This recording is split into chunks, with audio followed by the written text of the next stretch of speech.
Can a nigga live? Can a nigga live? Please. There's no fixing this. This can't be fixed. Right? This can't be fixed. You just have to escape. So that's what I did. I went to a neighborhood where, I have a very low black population. I'm telling you, man, this the reason why I be hating niggas, man. I'm telling you, man. It just be us. I be hating niggas, man. We're the whites. Nobody ever cares if bad things happen to us anymore. Wait, what? Great. Now, what's our motto? We was kings. We was kings! To the beat, the world can't stop, so let's just take it slow. Take it slow. Moving with the heat, the world can't stop, so let's just take it slow. Take it slow. Soul, middle, child.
Soul, moving with the heat, the world can't middle, stop, so let's just take it slow. child. Take it slow.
I can already hear the triggering.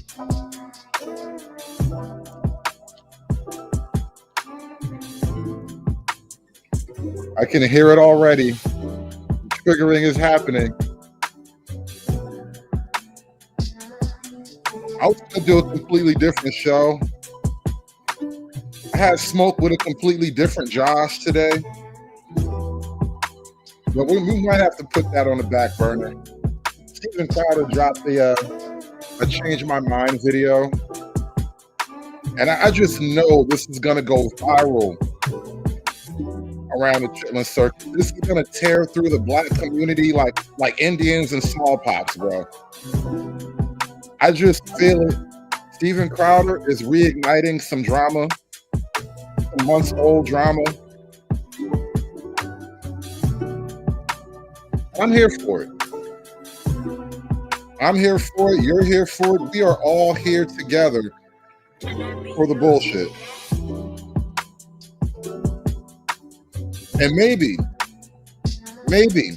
with the help of a wealthy, famous white man, this group of random black guys will finally solve the riddle of per capita.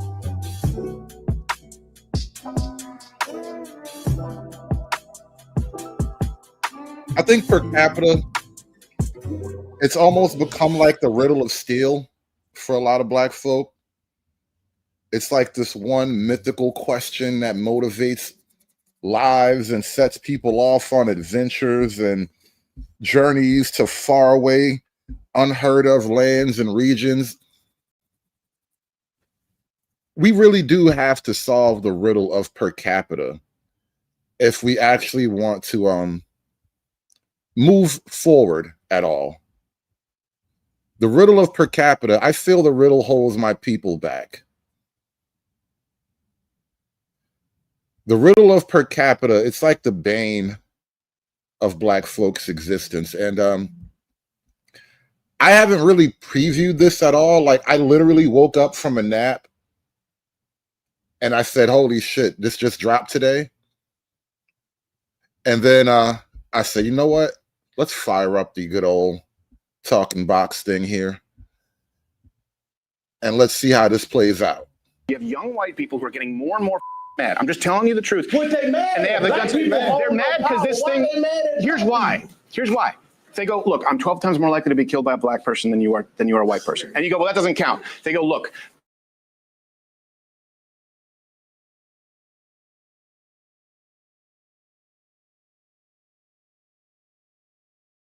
and I can't go into certain neighborhoods because I get my ass kicked. And then you just say, yeah, but you've had systemic power. That is a surefire way to breed racism. Now, that is a great little snippet that he released as a preview, as a teaser to this conversation. And let me just say this as a pregame, as a preface here. I think the issue, well, one of the issues, rather, there's a lot happening lately, but one of the issues that's really exacerbating the so-called black fatigue problem is the idea that racial solidarity and sympathy is an immensely, almost an infinitely one-way street. That's really where a lot of guys are coming from lately. The idea that white people are to forever feel guilt and sympathy toward black people for past historical grievances, some real, some imagined. Yet black people feel no compulsion. They're not even compelled at all, really, to feel any sympathy for white folk who are on the other end of a racially charged motivation. I mean, a racially charged incident. So like the Carmelo Anthony situation was a great example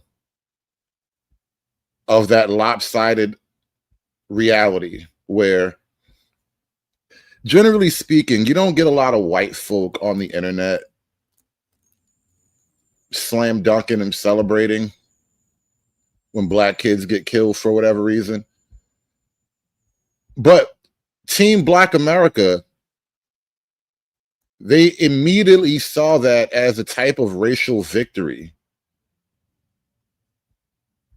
For a lot of black folk, they reacted to the Carmelo Anthony situation as if we got one of them.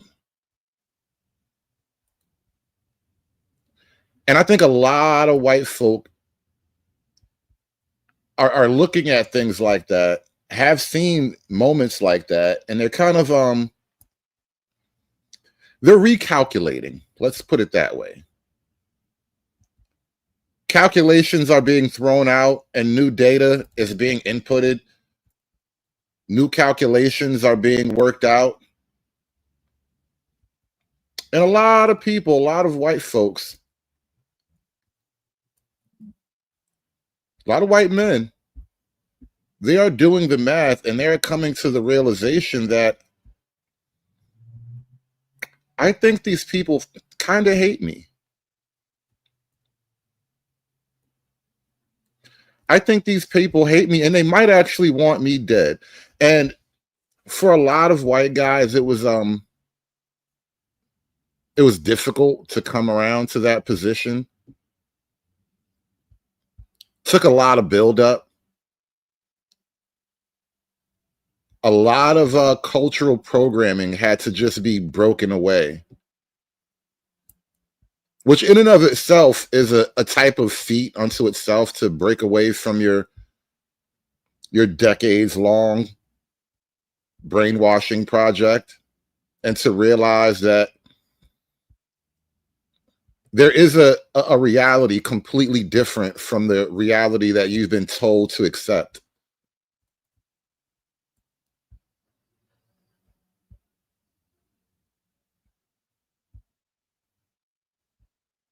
And so now we're approaching this era where more and more white people, more and more white men are becoming increasingly vocal about how they see things, their version of the truth, my truth, as it's called, right? A lot of white guys are starting to speak up about my quote unquote truth.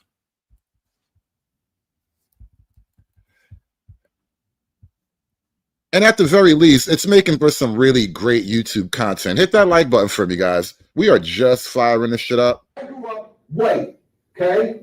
Everybody I know was taught to not be racist. We're all equal. That's what we were taught. And I become an adult, and guess what I find out as an adult? That black people are taught to hate white people. So who's the racist? People hate white people because the cops are killing blacks? Is that what's going on? Are more whites getting shot by cops than blacks? Somebody say yes. Because that's the fact. There's a parade and riots and murders and burning cities down because George Floyd, a career criminal, died. Or when that white girl on the train got stabbed in the neck, just whispers. Then the black kid's got the balls to say it to me. He don't know. He's ignorant to the whole situation.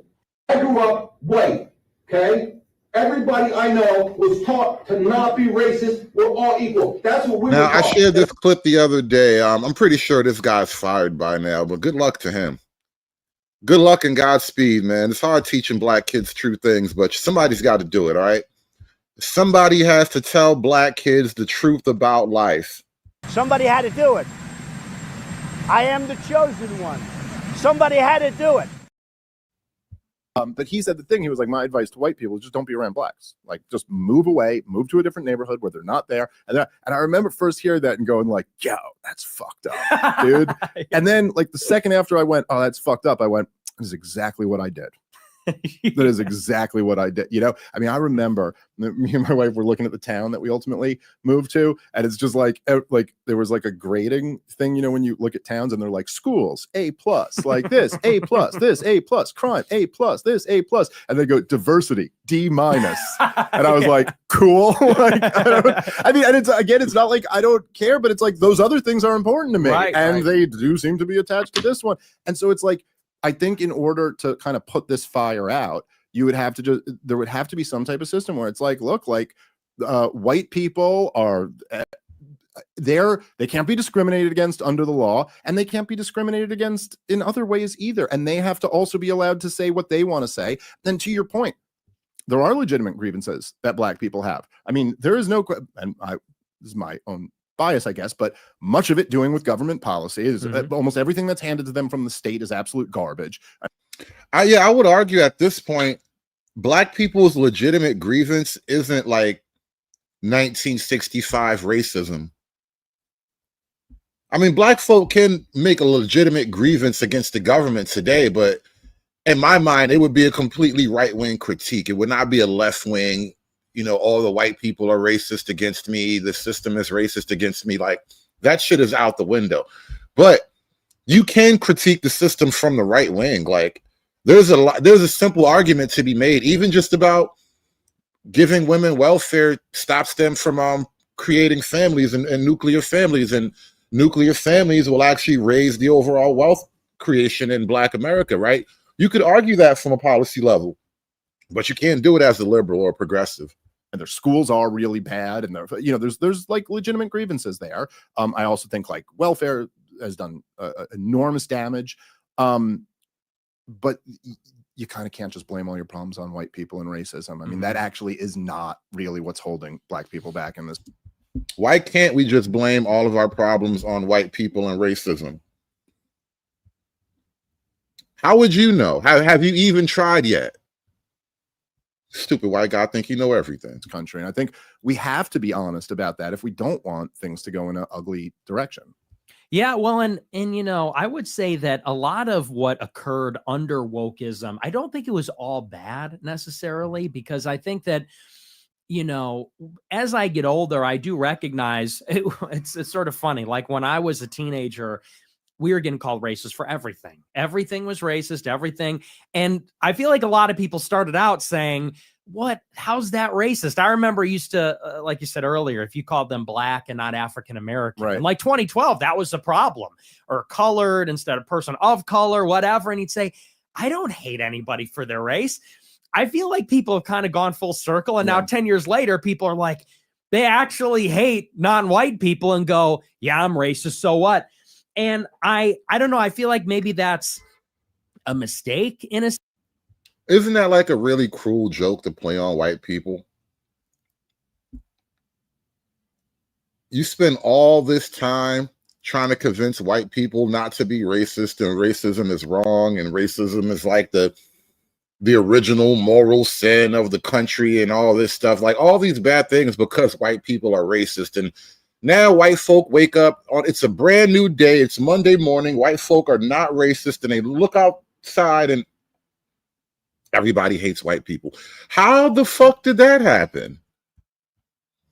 It's like, damn, you see what happens when you take your foot off the necks, bro? Do you see what happens when you stop applying pressure, bro?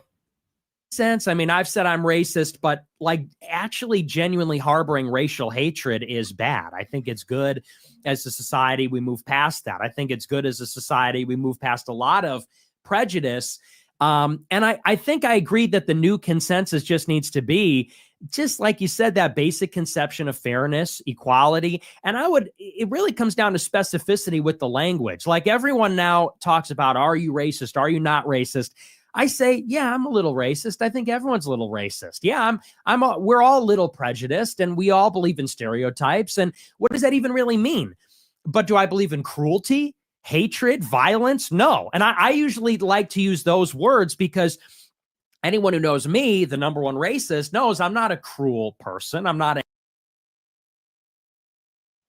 Shout out to Nick Fuentes, number one racist. I didn't even realize we were doing a ranking. I should have entered myself. I did not even join the competition. I should have joined the contest. Somehow Nick Fuentes got the number one racist trophy, and I didn't even know there was a damn contest. A hateful person. I'm not a violent person. Unless I'm put in a self-defense situation in my front door, let's say, because that is, forgot about that. Tends to happen,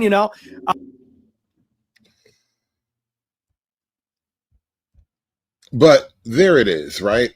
And I'm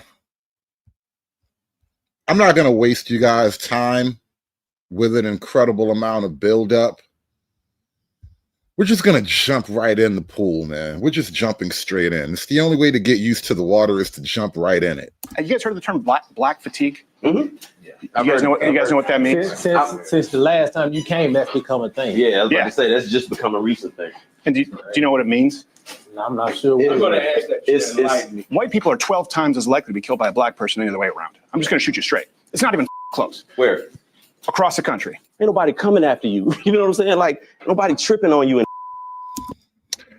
It's a thing I realized, and this just, it's almost like an internal mechanism at this point. Black people just are almost like incapable of coming to grips with the statistical realities of quote unquote blackness. Like, what does your blackness look like if I translated that into a statistical reality? But these people in just as scared as the other folks. They are if they get on a bus. Not necessarily. They are if they get on a train. That lady wasn't in danger because that man was black. That lady was in danger because that man was crazy. Nope. Whenever we want to ask for equality and fairness, it's a problem. So white America. So it's been several $1 trillion. When is it enough? Where's the bird? No. Where's the bird? You're not stopping white America from doing anything. You know what? The they bird wanna just do. burned down $4 billion worth of cities and 60,000 assaults. No. There's 3 times to 4 times as much homework than the black kid, and the white kid does 2 to 3. Why? Because it's culturally, it's conditioned. Exactly. So why is it better parenting from Asian than white parents? Why? You said what? Or we're having real talk. Why do young black men fight in packs? Oh, he said these little hoe ass niggas can't fight the one-on-one. Oh no. No, stop. He said these little young niggas don't know how to score up no more. Oh no. I'm done with life, and it's all Jermaine's fault. It's always Jermaine's fault. Like, that is true. Like, of all the fight videos that go around involving black people, it is almost never a one-on-one.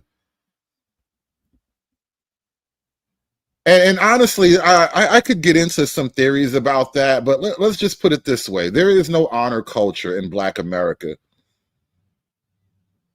Because, the idea that a man deserves the square up with another man, like, people get it. Black folk understand the nature of it. But in the moment when it counts, there is no real honor culture in Black America. So a couple of years ago, when I started Black and White on the gray issues, I sensed some growing discontent, or more of a racial divide in America than I'd experienced in my lifetime. And it seemed... Uncut, are we comparing the Ahmaud Arbery situation to like mutual combat between adults or something? Is that how you want to play that card? I don't know if that could be compared the same. At best, that was more like community policing versus some new nigga.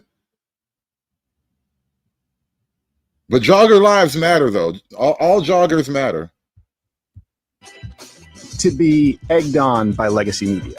It's sad to see a lot of people going along with it. The American people have felt safe in their home. But people who had absolutely no chance of victory. Hate and racism towards black and brown people. And as that evolved, and for the first time I walked into Stevie J's barbershop, I really was looking to sit down and talk with, but mainly listen.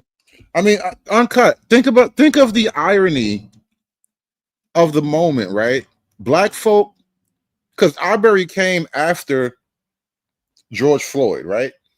The George Floyd situation, it created the defund the police movement, which created as an answer the community policing movement, right? Remember, black folks said, we don't need no police. We'll police ourselves. And then 3 white guys decide to police their community. And black people are like, no, not like that. That's not what we're talking about. Bro, you got to pick a struggle and stick to it, bro. You want to police your community? That means you're going to get shot by random homeowners. To real black Americans living the real American black experience to see whether they shared the viewpoints of a lot of the public representatives, the now networkless Joy Reids of the world, or back then the Don Lemons, what they wanted me to believe. I realized that CNN and MSNBC were full of shit. And overall, it was a largely warm, productive conversation. I think served its purpose. You can go check out that video to see what it was like. Fast forward to now, and not only have things not really improved, and according to many Americans, they're markedly worse. And if listening is important, I noticed that a lot of white Americans felt pushed to a point that they weren't even fully comfortable expressing. But for the most part, when they did, their communication was pretty restrained. Most people didn't know this. I didn't realize this until the last, year or two. There is an entire federal agency, the Community Relations Service, something like that.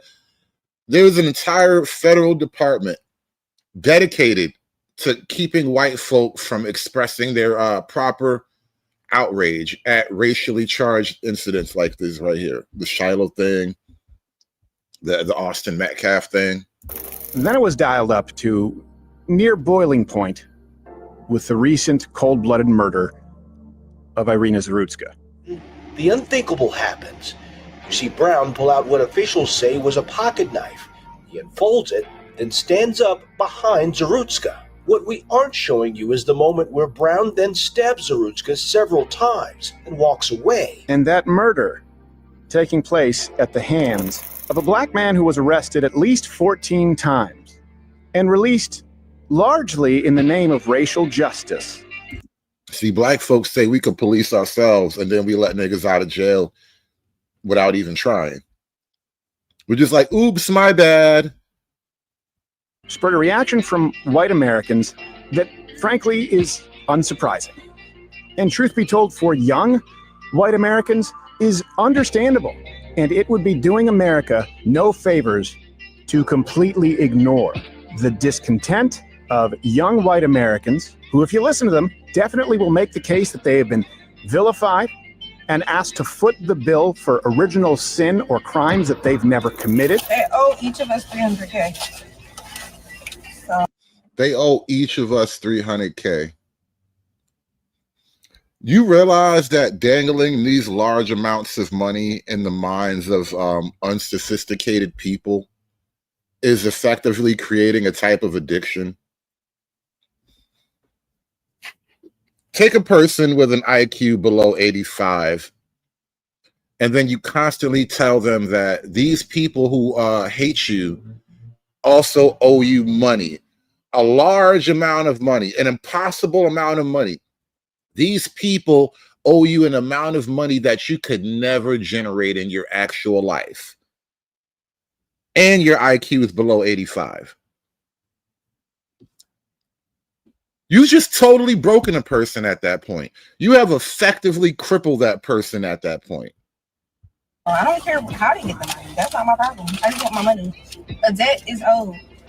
You owe a debt. You have to pay it. And if you marginalize that entire segment, that voice of the country, that will lead to quote unquote radicalization. And if this country wants to avoid that, or at the very least, as we've done in the past, understand that there needs to be a major course correction in the approach to communication. That needs to go both ways. And that's why this time, I didn't visit the barbershop merely to listen, but to communicate a very real set of grievances that could bubble into massive consequences. The buildup on this is crazy right now, though. The buildup he's going through, the music, the cutaways, they kind of give us the impression that this ends with Steven Crowder getting jumped by the 13%. If they 13% Steven Crowder at the end of this shit, I'm going to die laughing. This one goes a little bit of a different direction compared to last time. This is black and white on the gray issue.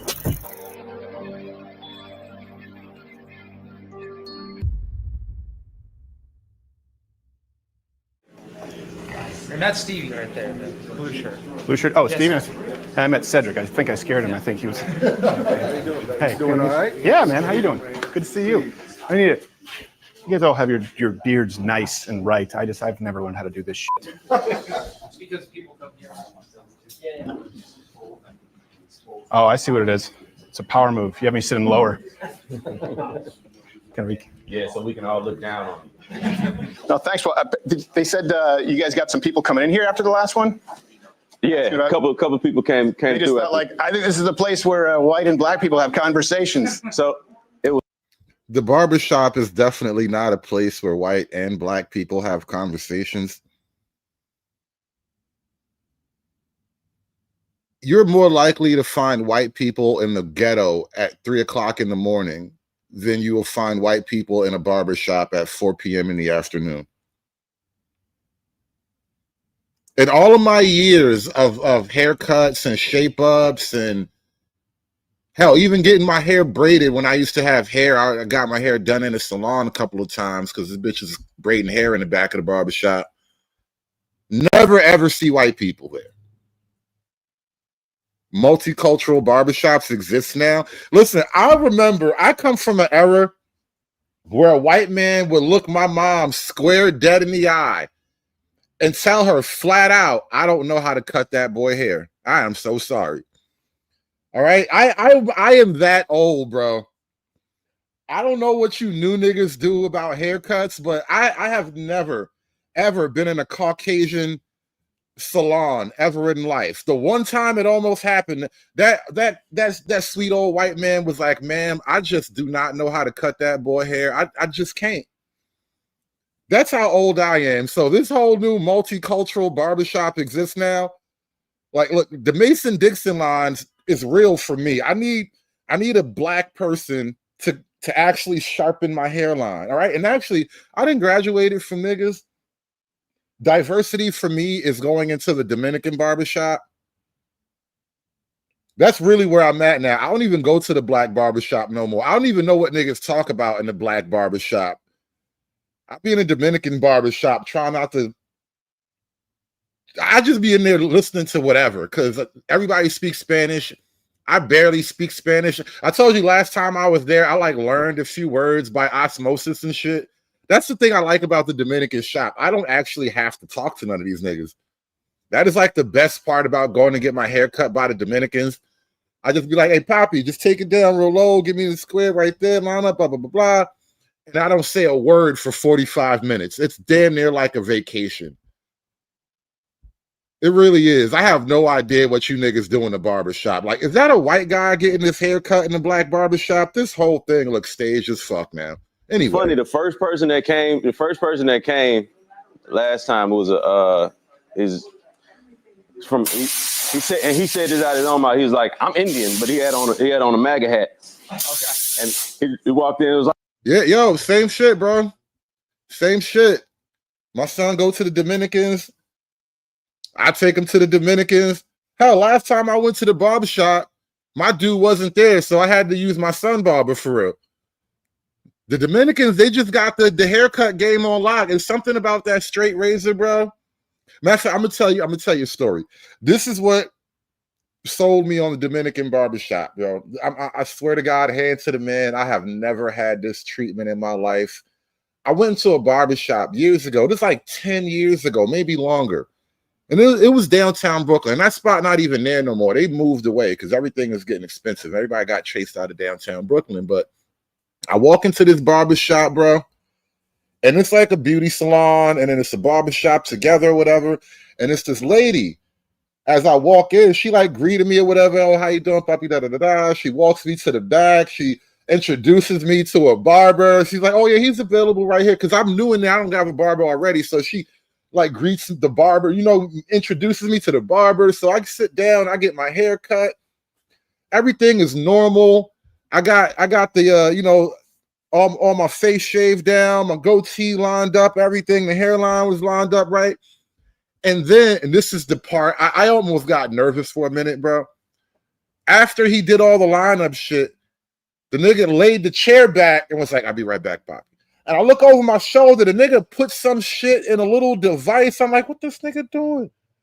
So now I'm laid back in the barber chair. I'm looking over like, what's going on here? Now I'm feeling a little bit exposed and shit. I'm like, it's not a real haircut no more. What just happened? And then the nigga come back, bro. You know what he put? He put a hot towel and a towel warmer. And then the nigga came back with the hot towel. Nigga rubbed Noxzema all over my face, the hairlines, all the shape up line. Nigga rubbed Noxzema all over the whole shit. And then he laid the hot towel over the Noxzema face. And then he said, I'll be right back, Poppy. Nigga left me for like 2 minutes with the hot towel Noxzema face. The nigga came back.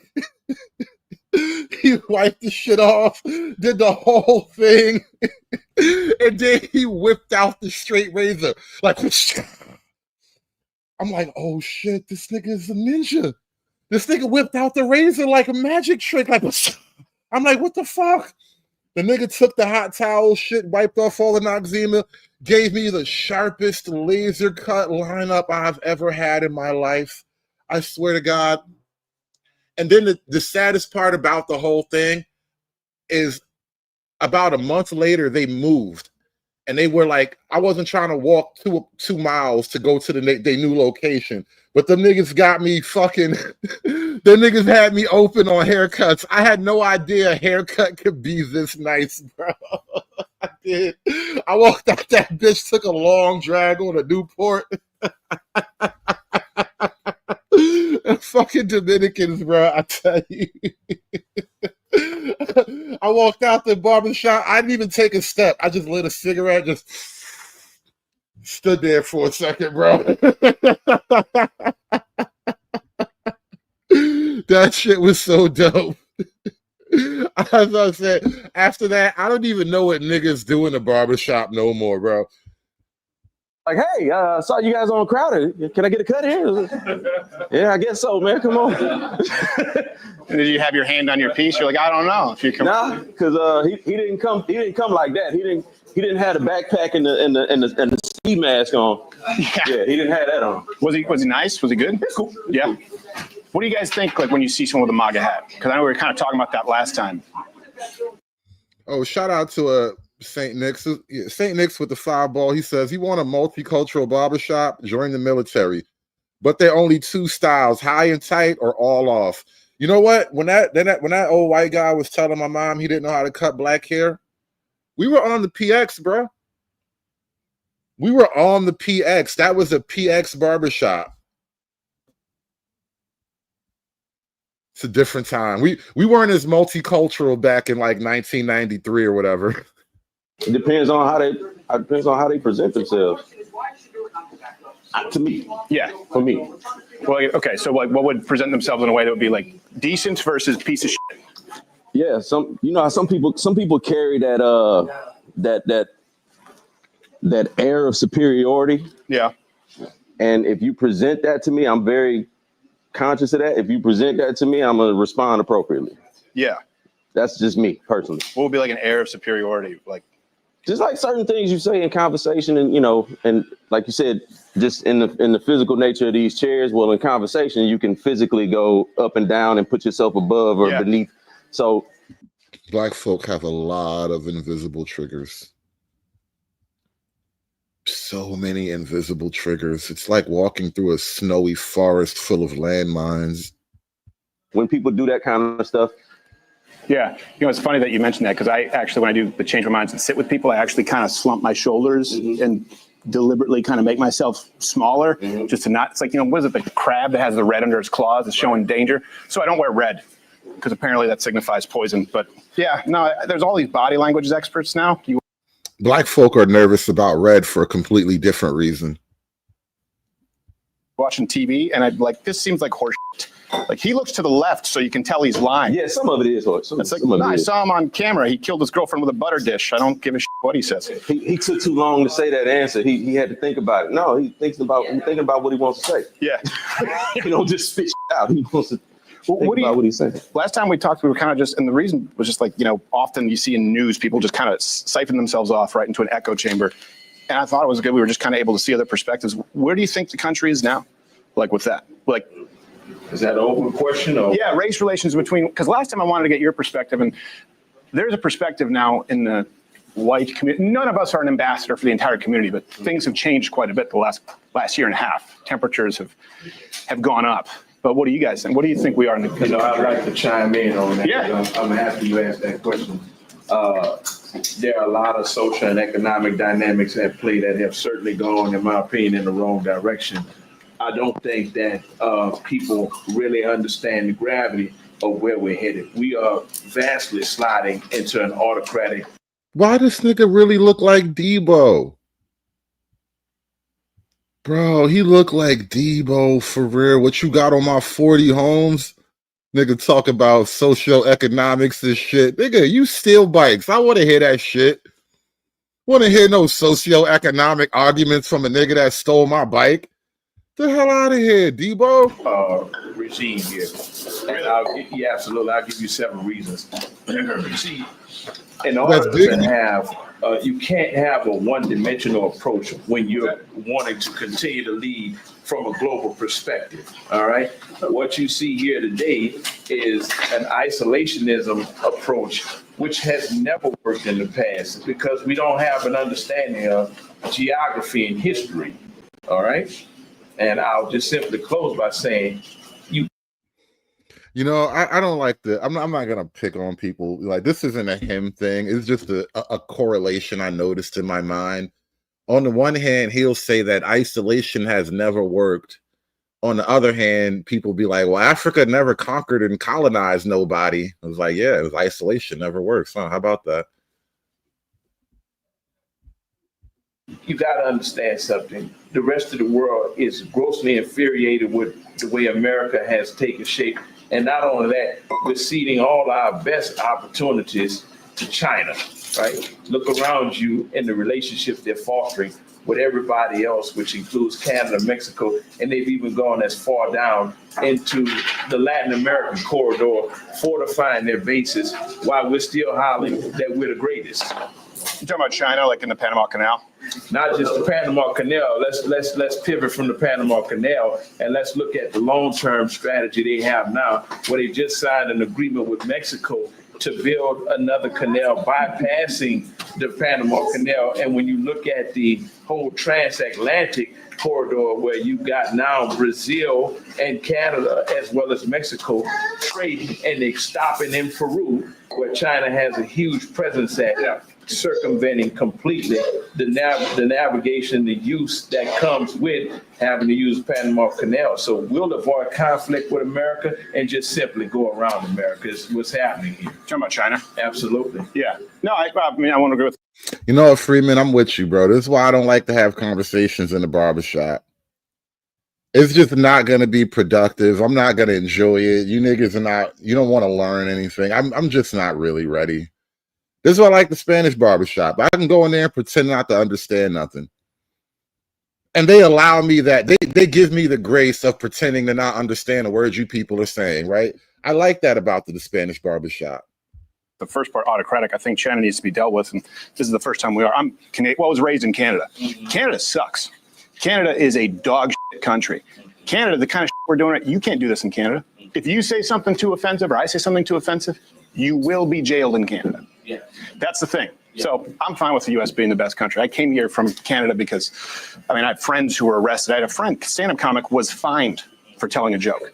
I don't think people realize how good we have it here in this country compared to other countries. But that's the painstaking part about it all is the fact that, you know, I've always been one to say, and I believe this firmly, freedom is not a right. It's a privilege until you wake up the next morning and find out you don't have it anymore. Yeah. It also comes with duties. That's what I was about to say. It also comes with responsibilities because while we free to speak and say what we want, and I went to Montreal a few months ago, so I'm curious about how this would play out in isolation. Black people talking about freedoms versus responsibilities in regards to your nation. Because for all the blackity blackness I hear people talking about, I almost never hear a group of Black people talking about the political philosophies that would govern their Black nation or whatever. What do you actually believe in as an ordering principle other than we all Black together? I know exactly what you're talking about. Bet you saw a lot of tits on signs. That's all it is. No, I didn't. It's just strip clubs. Our Times Square is a giant strip club. It was a couple of them. Yeah. But no, like there is responsibility and like everybody's from different places, different backgrounds. Some of us from certain backgrounds know like running your mouth too much in a certain space can get your ass whooped. Yeah. Like you're free to say what you want. You're just not free from the consequences. Like the consequences that come with you saying the wrong thing at the wrong time to the wrong person. Yeah. And that's where we all have responsibilities in what we say and when we say it. Yeah. I don't think Black people understand when we talk like that, and especially to outsiders, it comes off, rightfully so, it comes off as we are describing what it's like to grow up in a jungle, in a violent tournament system. It's growing up in a Mortal Kombat arena where, you know, the slightest provocation, any kind of innocuous combination of words can get you punched in the eye. It does kind of sound like you grew up in a horrible, horrible place, bro, and you need to be rescued from that shit. I'm sure you have all kind of trauma. The problem, though, too, and that's I was kind of talking more domestically. The problem with that idea is a lot of people are offended by different things. Mm-hmm. And so people get their ass whooped for something they didn't say, right? That's the real thing. I don't know if you guys were following the stabbing there on that train in Charlotte, Irina Zarutska.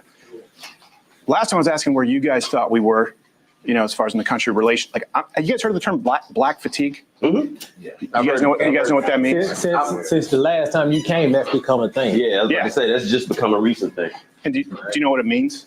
I'm not sure. I'm going to ask that. It's a term that's being used by people in the white community, by and large, again, saying they feel like they've been victimized and they're tired of taking that shit. You know, that was a girl who was dying alone in public. And that was a guy who was let out 14 times, including violent crimes in the name of racial justice, right? He didn't have to post bail.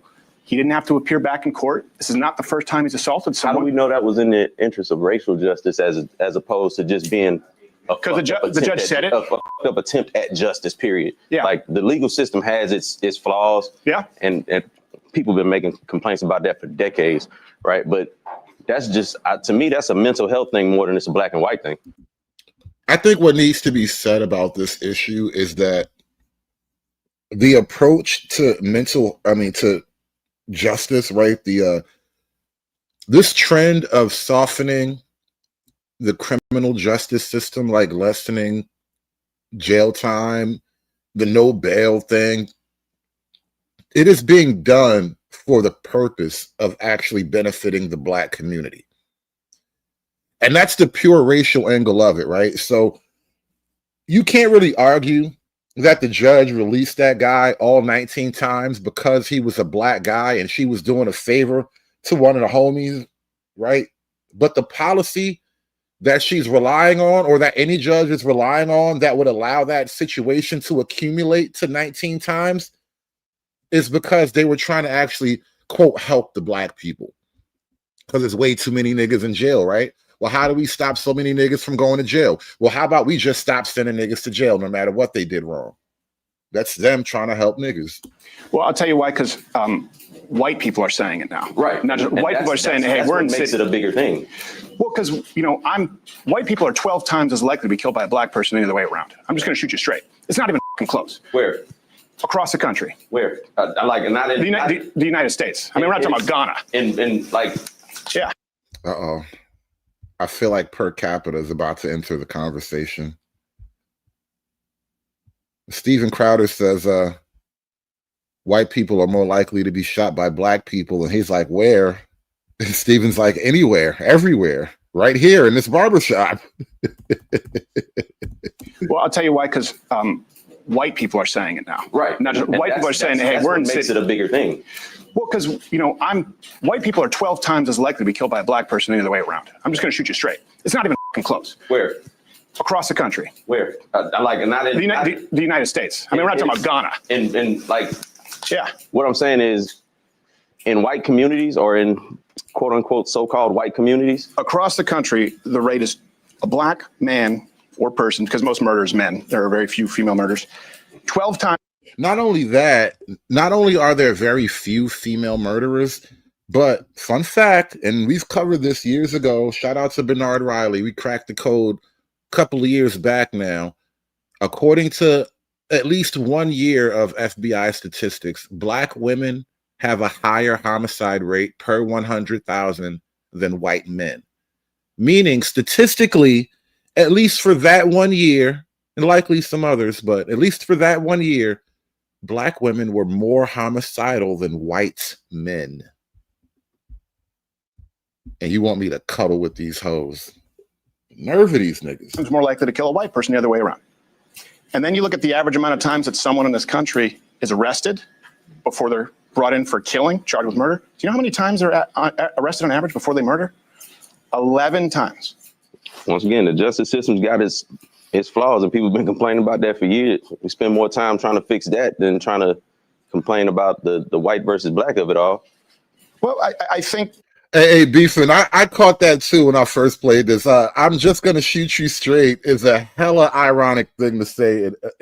Given the nature of this conversation, the subject matter, the Black-white racial overtones, like that was a hell of a line. And he got that shit off clean, though. Listen, he got that line off clean. Nobody even flinched. Nobody blinked or nothing. He got that shit off like a G, though. It was a great line, though. Just like I was trying to listen to all communities last time, I think this is something that's unavoidable. If this community, if enough white people get pissed off, they're going, look, we're living in New York now, we're getting killed in record numbers, or Detroit, 12 times the rate. And our system, 3 strikes in California, right? That was a 3-strike policy. The reason that was changed, they said it was racist. Crime went down in Black communities 30%. But now people are looking at their cities going, this is a fucking hellscape. And the murders skyrocketed because people said in the name of racial justice, like 3 felonies, you're out. Because crime is crime, right? But crime is usually going to be higher concentrated in areas where there's high poverty. So typically the areas that's high poverty in this country are areas with people with this color skin. So that's why you're going to have that. That's why I said those numbers could be skewed and made to manipulate to look like, oh, yeah, that's why I said Black people really believe that statistical errors and rounding errors and some type of accounting issue are the actual reasons why the numbers look crazy.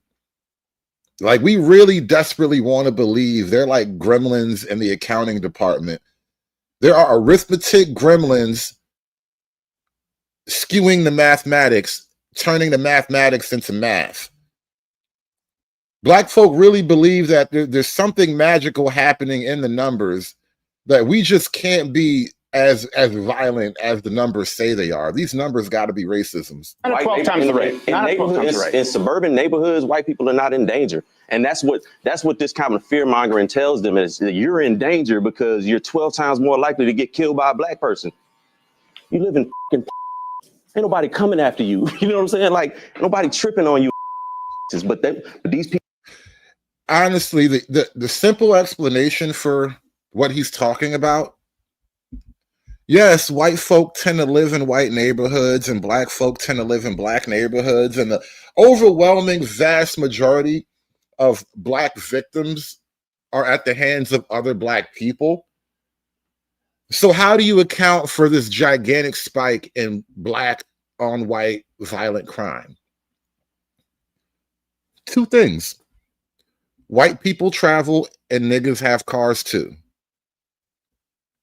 Do you imagine that all of the black on white violent crime is simply happening in white people's living rooms? No, it happens out in the common areas, like when people are traveling, when you're in the stores and the malls, you go to school, you go to work, you're on a JetBlue vacation, you're on a Carnival cruise, you're riding on the North Carolina Metro.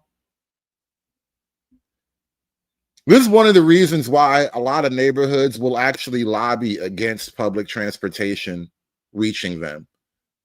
Like certain neighborhoods are car exclusive for a reason, because we don't want to give the quote poors easy access to all the goodies we have out here.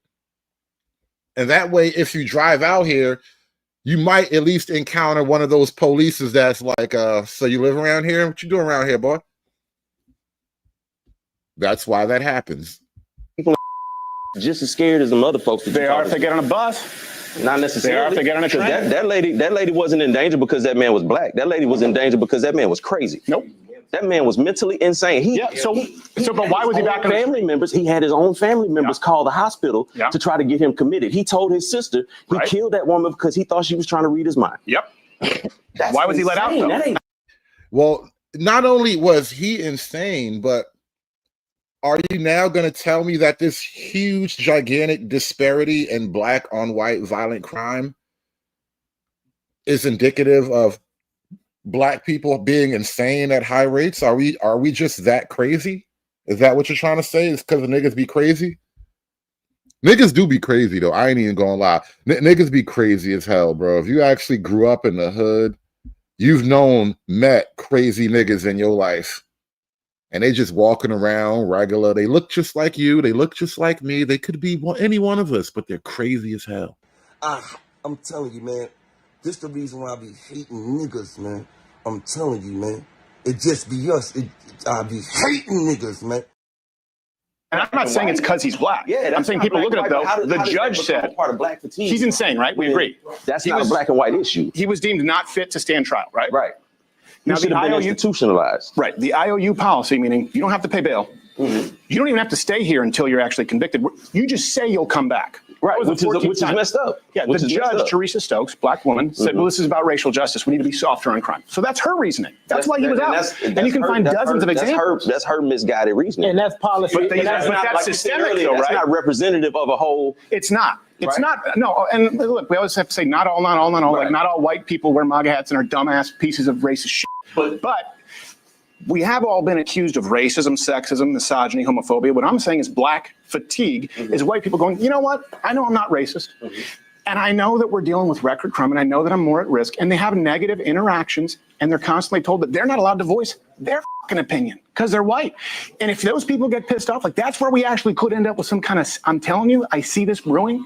I see people who were milquetoast white suburban who are becoming actually racist. Now, not all of them, but I've seen people actually become racist because they get mugged, their store gets looted, and nothing gets done. They're going, and if I say something, it's turned into a racing. I'm telling you what, that's where it's coming from. At what point? We're the whites. Nobody ever cares if bad things happen to us anymore.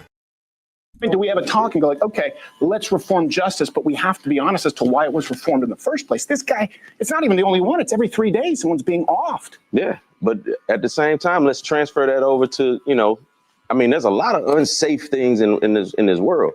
Like getting mugged by a black person is not the paramount unsafe thing.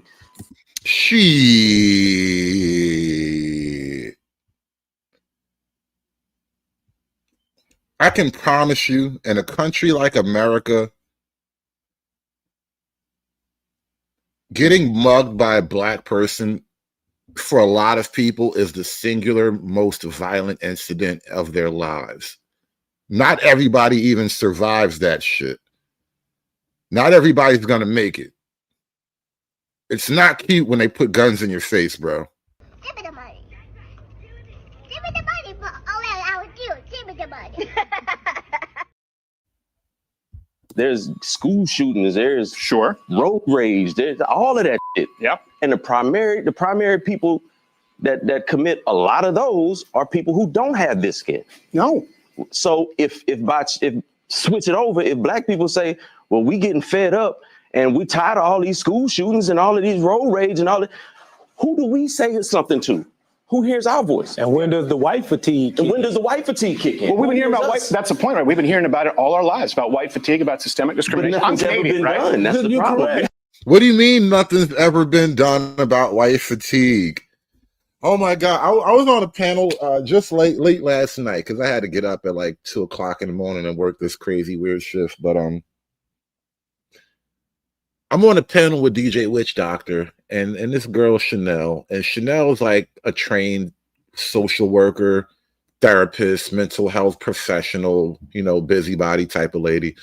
And Chanel is talking about all these racial trainings, correcting your racism trainings. And when she started talking about it, I immediately told her, like, so it's one of those, white people are bad classes, right? It's all about white people, right? And she tried to deny it.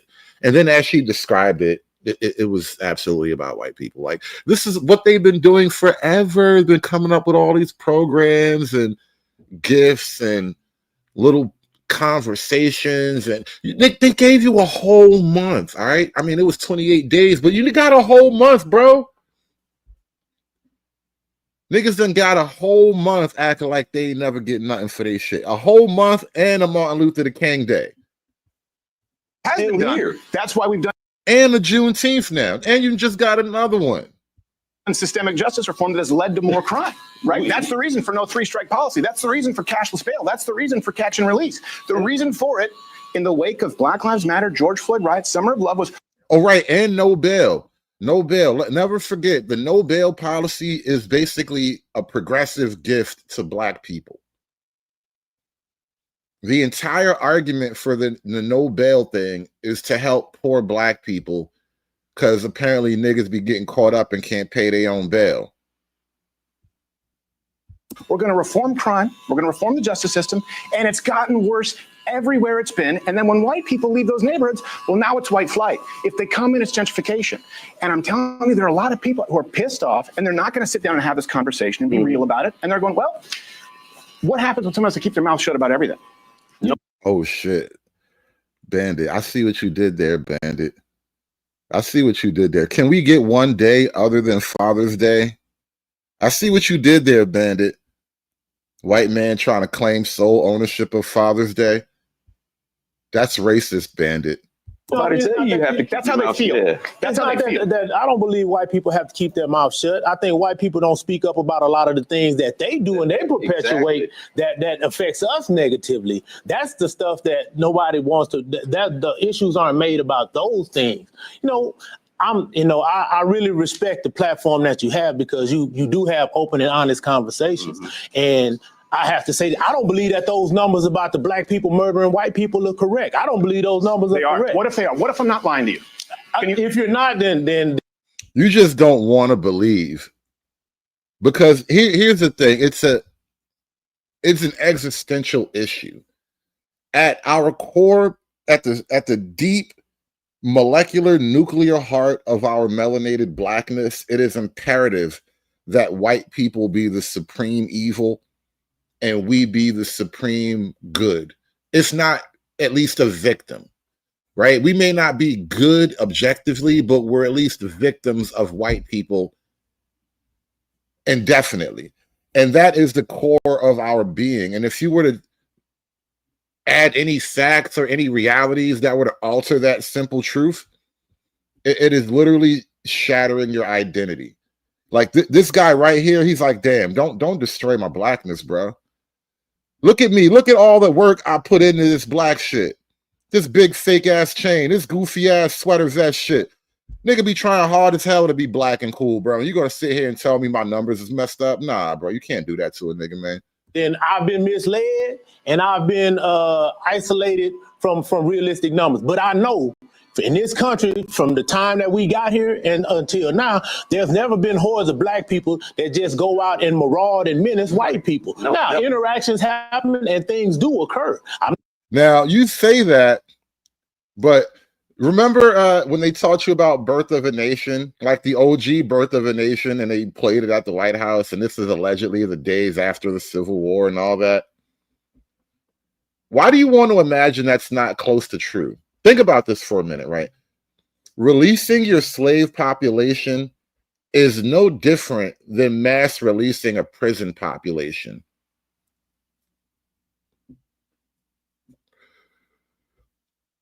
Now, not every inmate is a violent, sex-crazed fiend, but I'm sure there was enough of that going around that, you know, white folk felt like making a movie.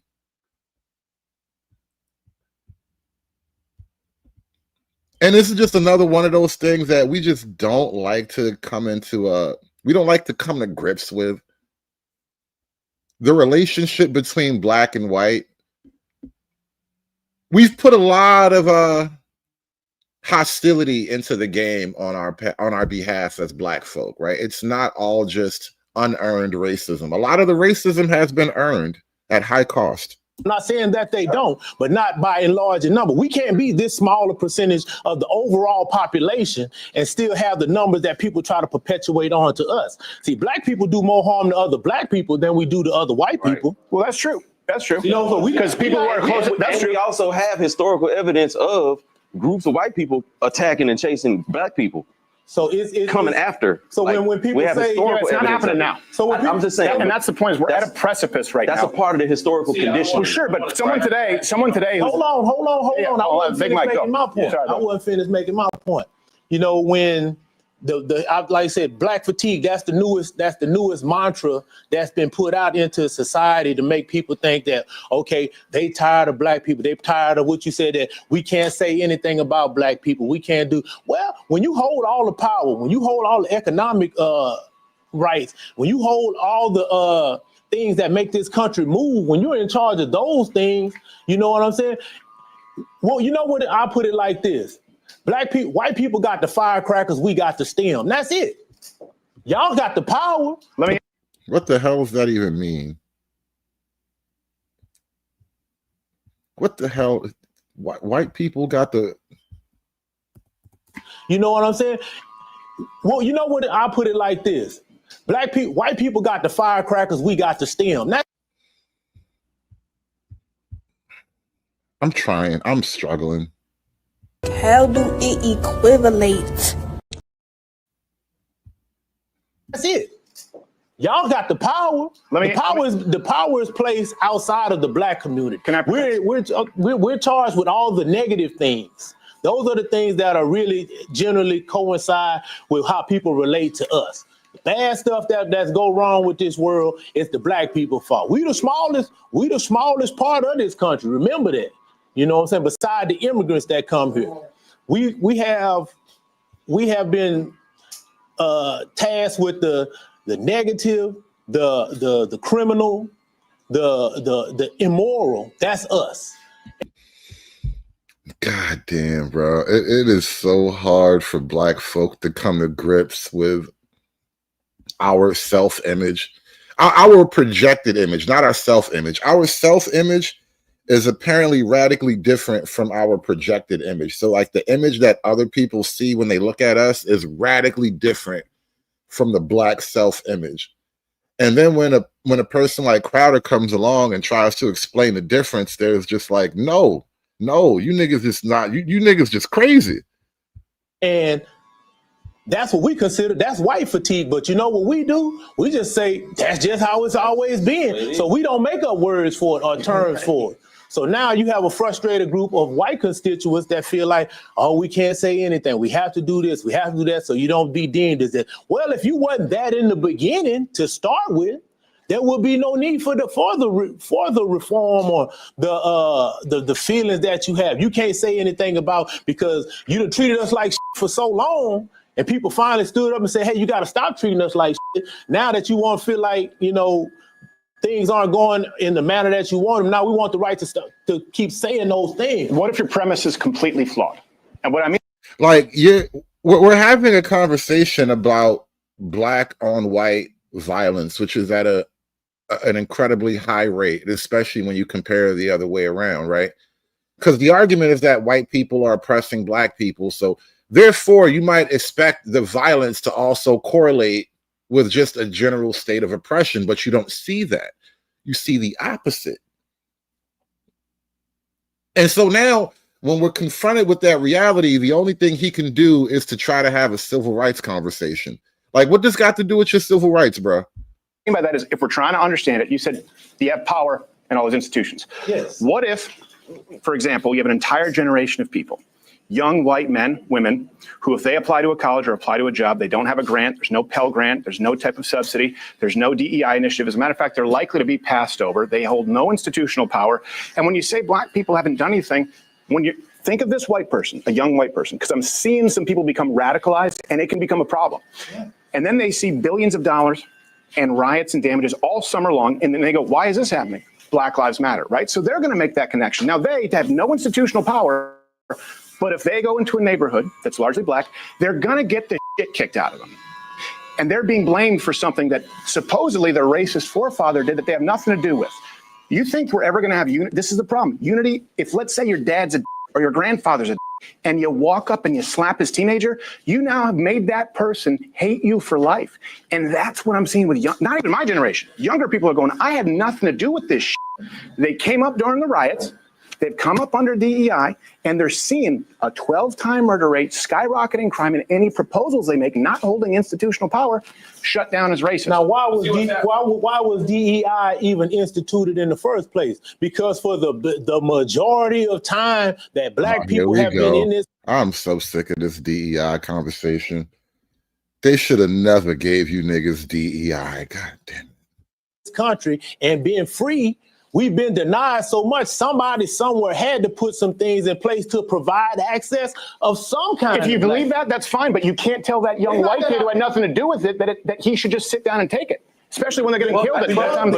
That's what America's been telling us for the longest. The young white man that has to not in my lifetime. DEI, the young person of this generation that you said that feels they're misled by the being mistreated by the DEI. I'm just using it as an example. They don't hold any institutional power. Young white people don't. They don't have an advantage. Not yet, because they're young white people. They haven't advanced to where they're middle-aged white people, where the power comes. See, what black people, once again, when you got colleges that denied access to black people, you can't come here. Something had to be put in place. Well, look, y'all got to let some black people come in. Y'all can't just. That started happening long before DEI.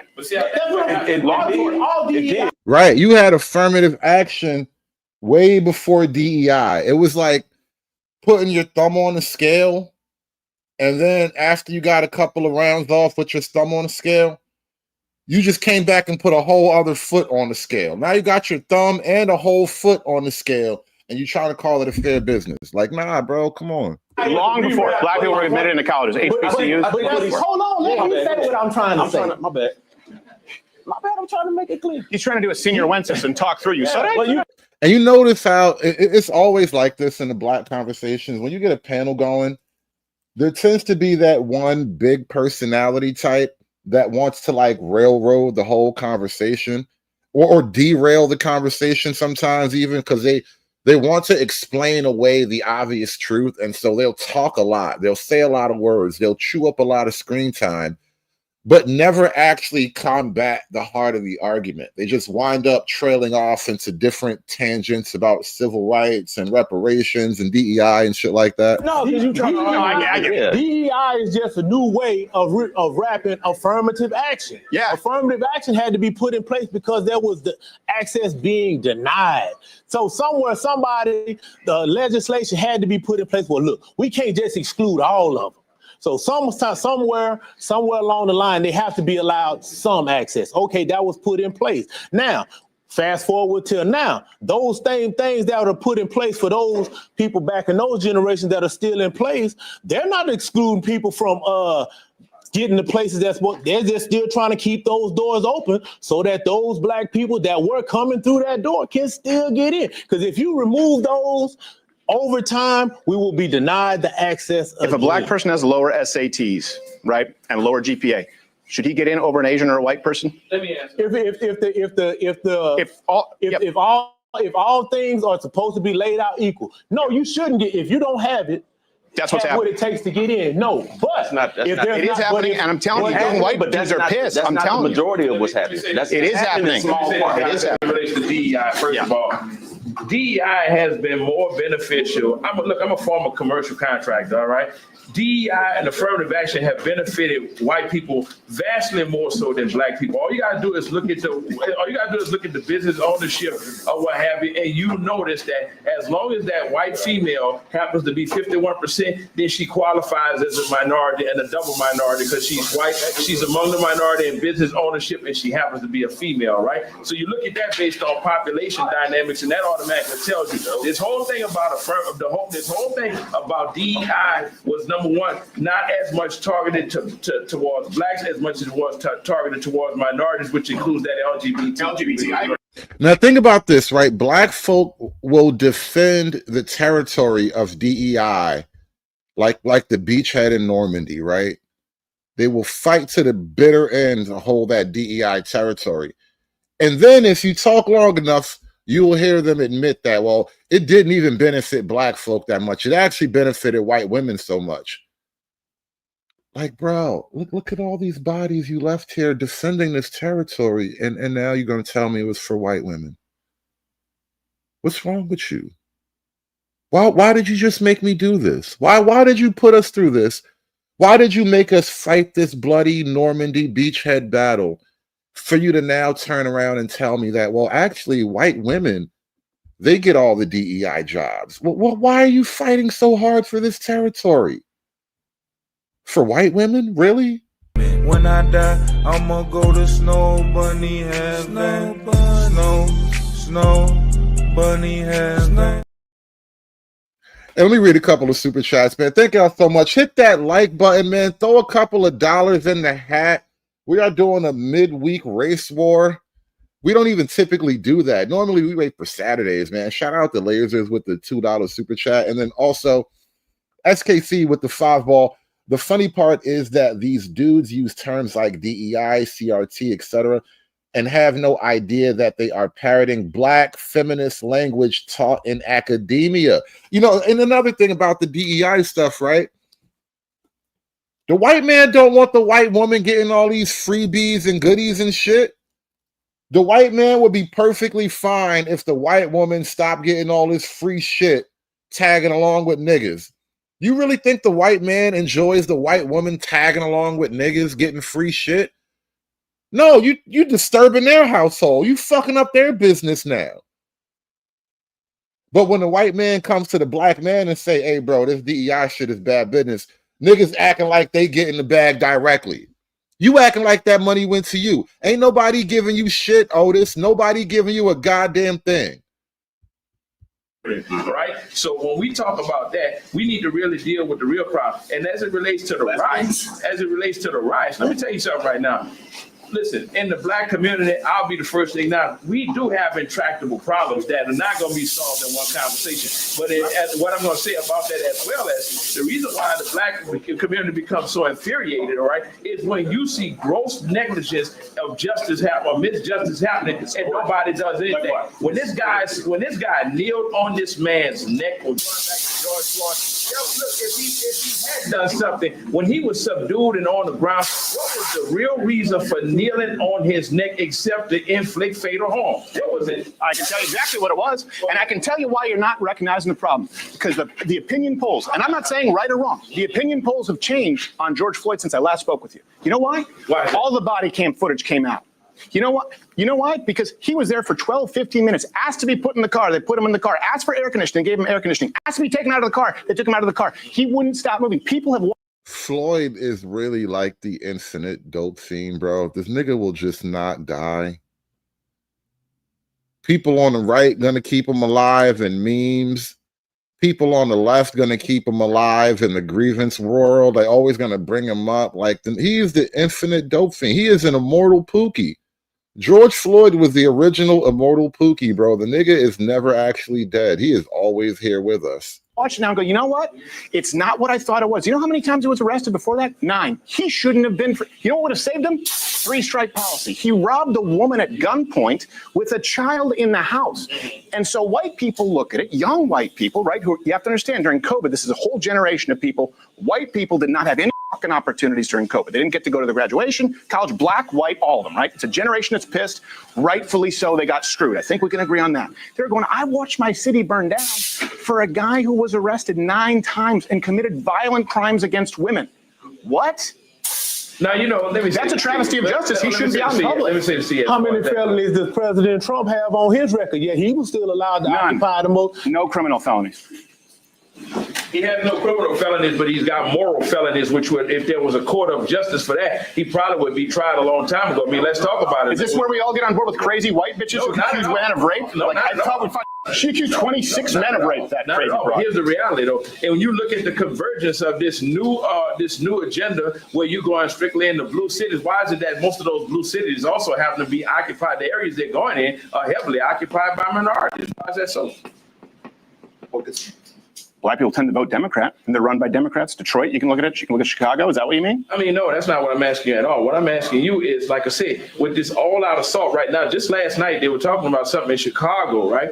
But 1 o'clock in the morning, you had people in military gear, what have you, helicopters and all this kind of stuff like this shit, not just knocking doors down, but dragging people out. Because it's the murder capital of the country. You just said black people are more harmed by this. We don't want to take out murderers? No. I think really what true is you confusing what I'm trying to say to you. Are you talking about the National Guard in Chicago? No, what I'm trying to say to you is this, though. If we're going to talk about the problem, let's talk about the problem in its totality. The fact about it is, when you talk about white America being pissed, white America is going to always find a reason that doesn't fit their narrative or what have you. But what white America fails to talk about, and what never ceases to amaze me, is the fact that the biggest threat is not going to come from blacks. The biggest threat is coming from within. You look at the average person that's been committing some.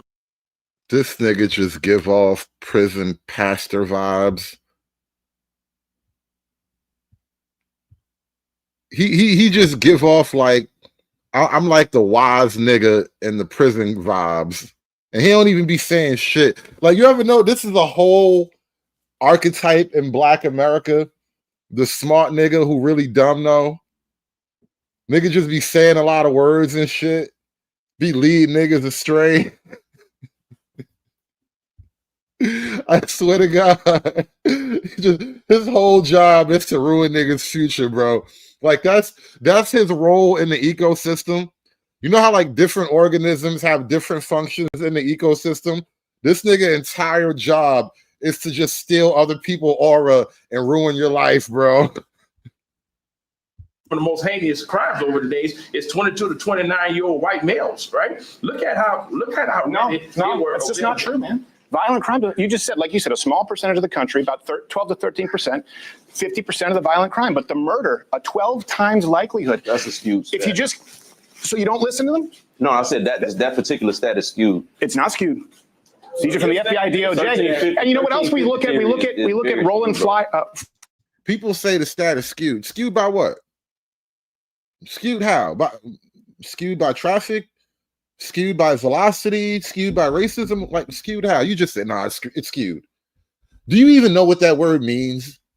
Fryer from Harvard, who conducted a black guy, black professor, really respectable guy, honorable man, conducted a study, and he came out and he said, yeah, all of my research says that black men are 0% more likely to be shot by police officers than whites.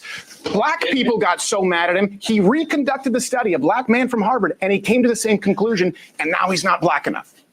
Wait, so let me see if I understand you clearly. Yeah.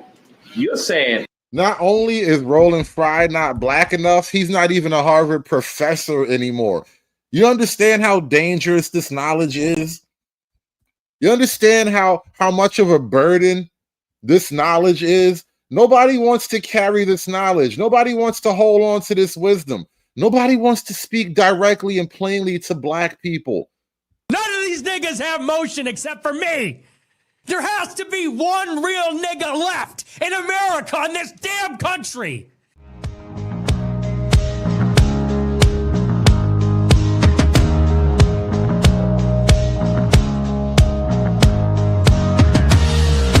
I need that money.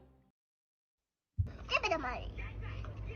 Give me the money for all that I would do. Give me the money. Come on, share your dollar. Give me your dollar. Share your dollar with me. Come on. 12 to 13%, 50% of the violent crime, but the murder, a 12 times likelihood. That's a skewed stat. If you just, so you don't listen to them? No, I said that particular stat is skewed. It's not skewed. These are from the FBI, DOJ. And you know what else we look at? We look at Roland Fryer from Harvard, who conducted a black guy, black professor, really respectable guy, honorable man, conducted a study, and he came out and he said, yeah, all of my research says that black men are 0% more likely to be shot by police officers than whites. Black people got so mad at him, he reconducted the study, a black man from Harvard, and he came to the same conclusion, and now he's not black enough. You lose it all trying to tell the truth, bro. The truth has consequences, man.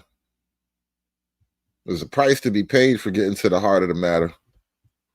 Wait, so let me see if I understand you clearly. Yeah.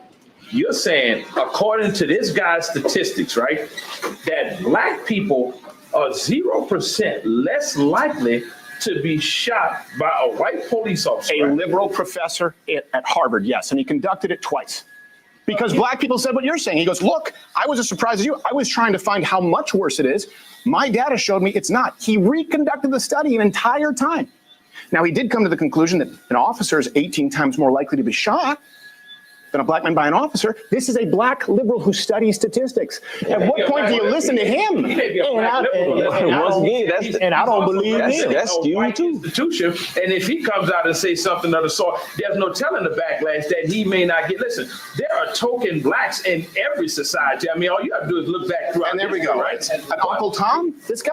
And the militant nigga, like, they're token blacks. Roland is a token. Those are token numbers. He did token math and came up with a token solution. And I don't trust tokens. Come on. No, but here's my thing, Steve. Right? I'm not alleging that the guy wasn't Uncle Tom, but let's be frankly honest. How many shootings have happened in most recent history that have involved black men that have been unarmed? And you sit here and use that analogy that black men are analogy. Very few, bro. Of all the interactions between black people and police, very few black men have been shot unarmed. Just doesn't happen that often. Listen, as a totally blind individual, listen, I'm even apprehensive. There was an incident where the police. Okay, so he is blind. You just sitting there looking a little gangster. I'm like, there's something wrong with this. He's sitting there with his thick glasses on. All right. We're going to give him a pass because he's a disabled old nigga. He stopped us, and it was my cousin and I. My cousin is a retired military vet or what have you, right? And immediately when we got out of the car, out of fear of possibly being shot, the first thing I did was raise my cane and say, officer, I said, listen, I am totally blind. Before we get out of hand with this, right? Now, I shouldn't have had to react like that. But when you start looking at what's really happening in this. Yo, black folk really think being polite to the police is oppression, bro. Listen to this exchange and tell me how he was being oppressed. Immediately when we got out of the car, out of fear of possibly being shot, the first thing I did was raise my cane and say, officer, I said, listen, I am totally blind. before we get out of hand with this, right? Now, I shouldn't have had to react like that. But why would you not explain to the officer that you have a gigantic disability that might prevent you from actually cooperating with his stated commands, right? Why would you not explain to the police that you're just a regular guy trying not to get shot? Like, black people really think being polite and normal with the police is oppression. What'd you want him to do? Read your mind? You want him to look through your glasses and tell that you was blind and shit? when you start looking at what's really happening in this country, many times because see, here's the deal. I don't care if you put on a uniform, you can't legislate the heart of a man and his intent, all right? And many times these officers do allow that badge to give them impunity to operate and exercise their racism. Let's be honest here, Steve. Some of them do. By the way, I just find it funny that when I came up and shook your hand, you didn't tell me you were blind this whole time. I was like, I must have woke you up. You could have said, dude, I'm blind. I was like, oh, my bad. I'm sorry. This whole thing. You just throw that out there like a cluster bomb. I'm like, so you should have waved his hand when you came in.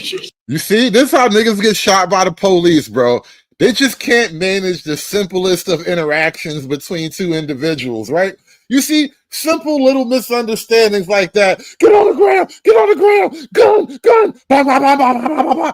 That's exactly how niggas die, bro. All you had to do is be like, hey, bro, I'm blind. You know I'm blind, right?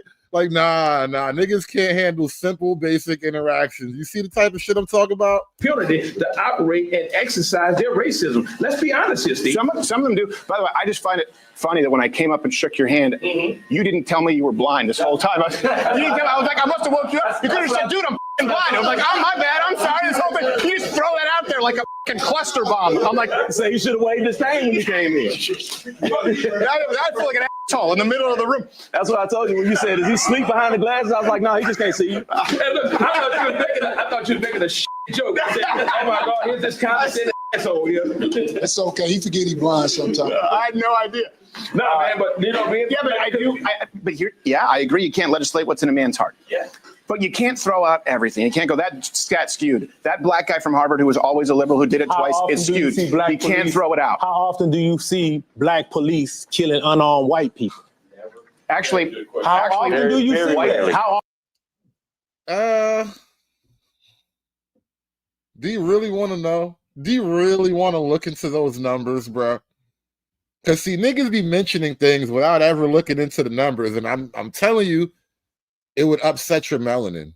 How often do you see that? Well, I tell you, actually, the stats show that when you're dealing with armed white people versus black armed people, white armed people are more likely to be shot by the cops than black.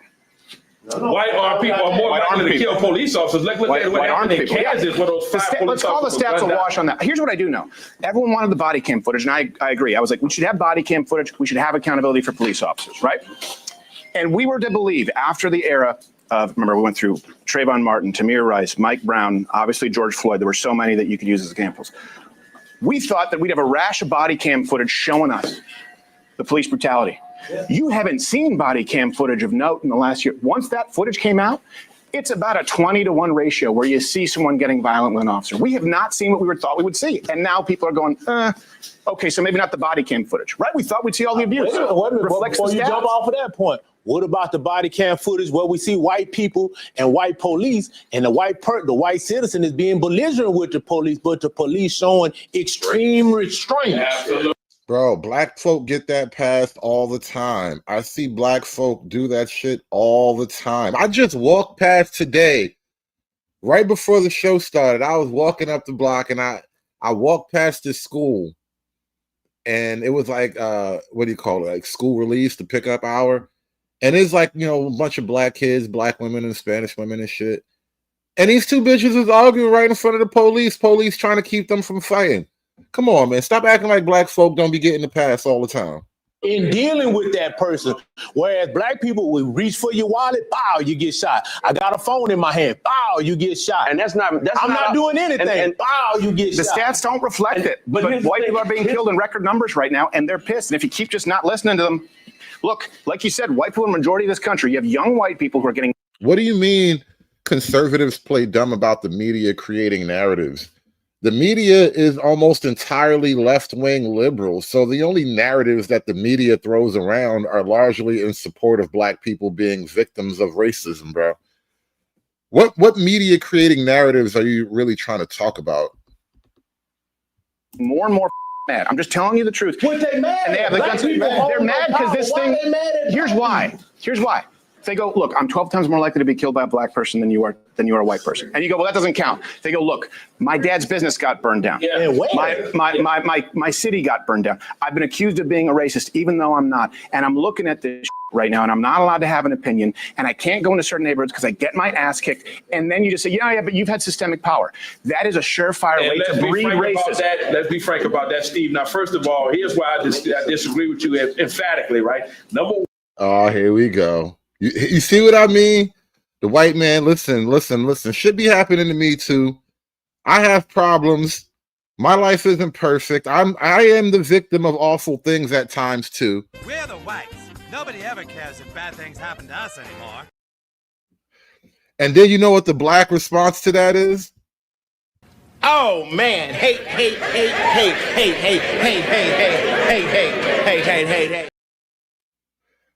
It's getting hard to not notice the lack of empathy, sympathy. You know, there's no exchange here. That it's all a one-sided. Like white folk are supposed to forever feel bad about black folk. Look how homeboy's sitting in his chair right now. He looked like he about to rob Steven. Look at him sitting in his chair right now. This white cracker look like he got money. Like the whole thing is just be feeling weird sometimes, bro. Well, it is historically proven when there are riots, and this is the crazy part, most times we as blacks, we tend to riot in our own neighborhood for the same reason why we're not 12 times likely to kill a white person, because of that fact that the penalty is going to be much harsh, okay? If black people were really the kind of threat and menace to white people as we're going to sit here and say that they are, never mind the stats, there's no way in the world that most of us would still be here, because guess what? You guys will find a way to deal with the problem if it is from a multiplicity of angles, all right? So, like I say, when I'm saying this right now, when we did deal with it. Who controls that narrative, Steve? We did deal with it. You know, we dealt with it in blue cities, cashless bail, catch and release. We did everything that was demanded. Defunded the police.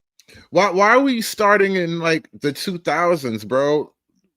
Ever since 1965. That is the official demarcation, right? Because there was the whole movement, right? The civil rights movement. We were moving toward a goal. The goal was to get white people to concede. And white people said, you know what? All right, fine. You got me. Maybe I took this racism thing a little too far. All right. That was literally the conversation between black people and white people in 1965. All right. Black folk are like, bro, are you fucking serious? And the white people are like, you know what? All right, fine. You know, maybe we went too far with this racism thing. And then white folk decided, all right, you know what? Let's not go far with the racism thing. Maybe we can all just get along.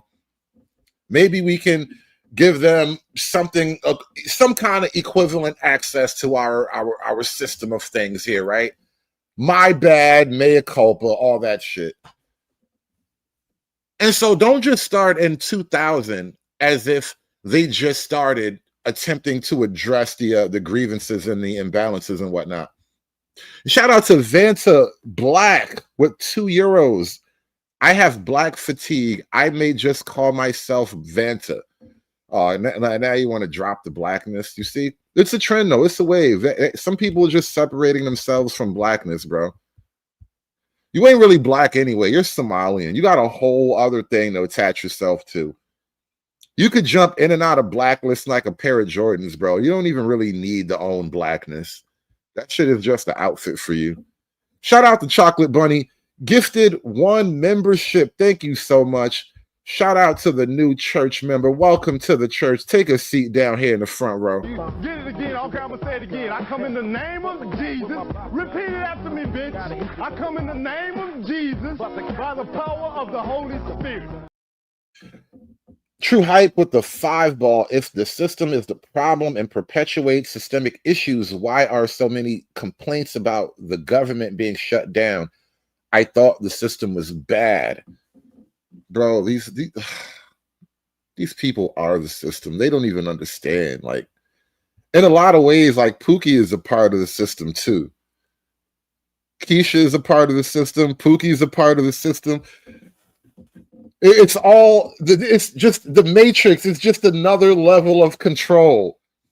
You don't even understand. You thought you were making it out to Zion. No, it's all just another level of control. They're all a part of the system, bro. Pookie, Keisha, all of them. In certain neighborhoods. Guess But what? no blacks have asked for defunding the police. Oh, yeah. officers. Yeah, they have. Oh, yeah. Well, here's the deal. I will say it's mostly black women. It's mostly black activist women. And they're not representative of black men. I get that. Just like the guy who killed the lady on the bus that you were talking about earlier, right? He doesn't represent Black America and what he did. I mean, listen. Here's where he does. Just listen to me here. Here's where he does. Here's where he does to a lot of people. This is what I'm just trying to, because last time I sat and listened, but I want you to hear something really important. Here's where he does. Young white, that person's parents, that person's relatives look at it and go, wait a second.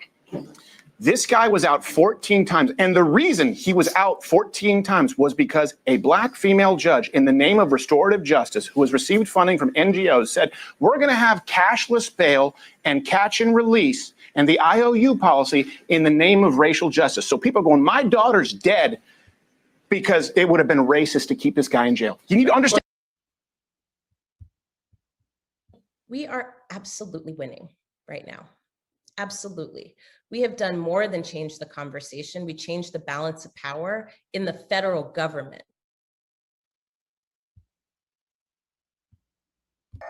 What exactly did black people ever do? What did we do for white people to hate us so much? Like, I'm genuinely asking, what did we ever do to deserve anti-blackness in every single community? And that, right?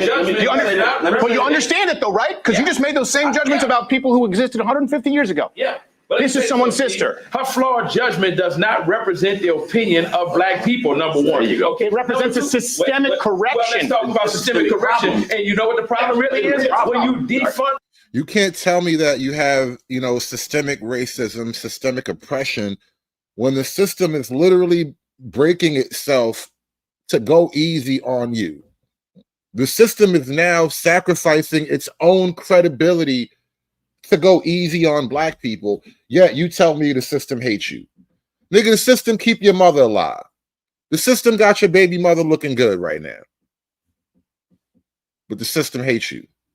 When you defund opportunities to provide adequate psychiatric institutionalization for those kind of people, that wouldn't have happened. Because let me tell you something, even as a black person, as a judge, if you come before me 11 times with all of the information that you provided me with, you know what, before I release you, you know what, I'm going to have you committed to an institution. Because number one, the greater good is for me to preserve public integrity, and that's on both sides of the spectrum. I don't give a damn if you're black or white. Why do you think they're not committing him to an institution?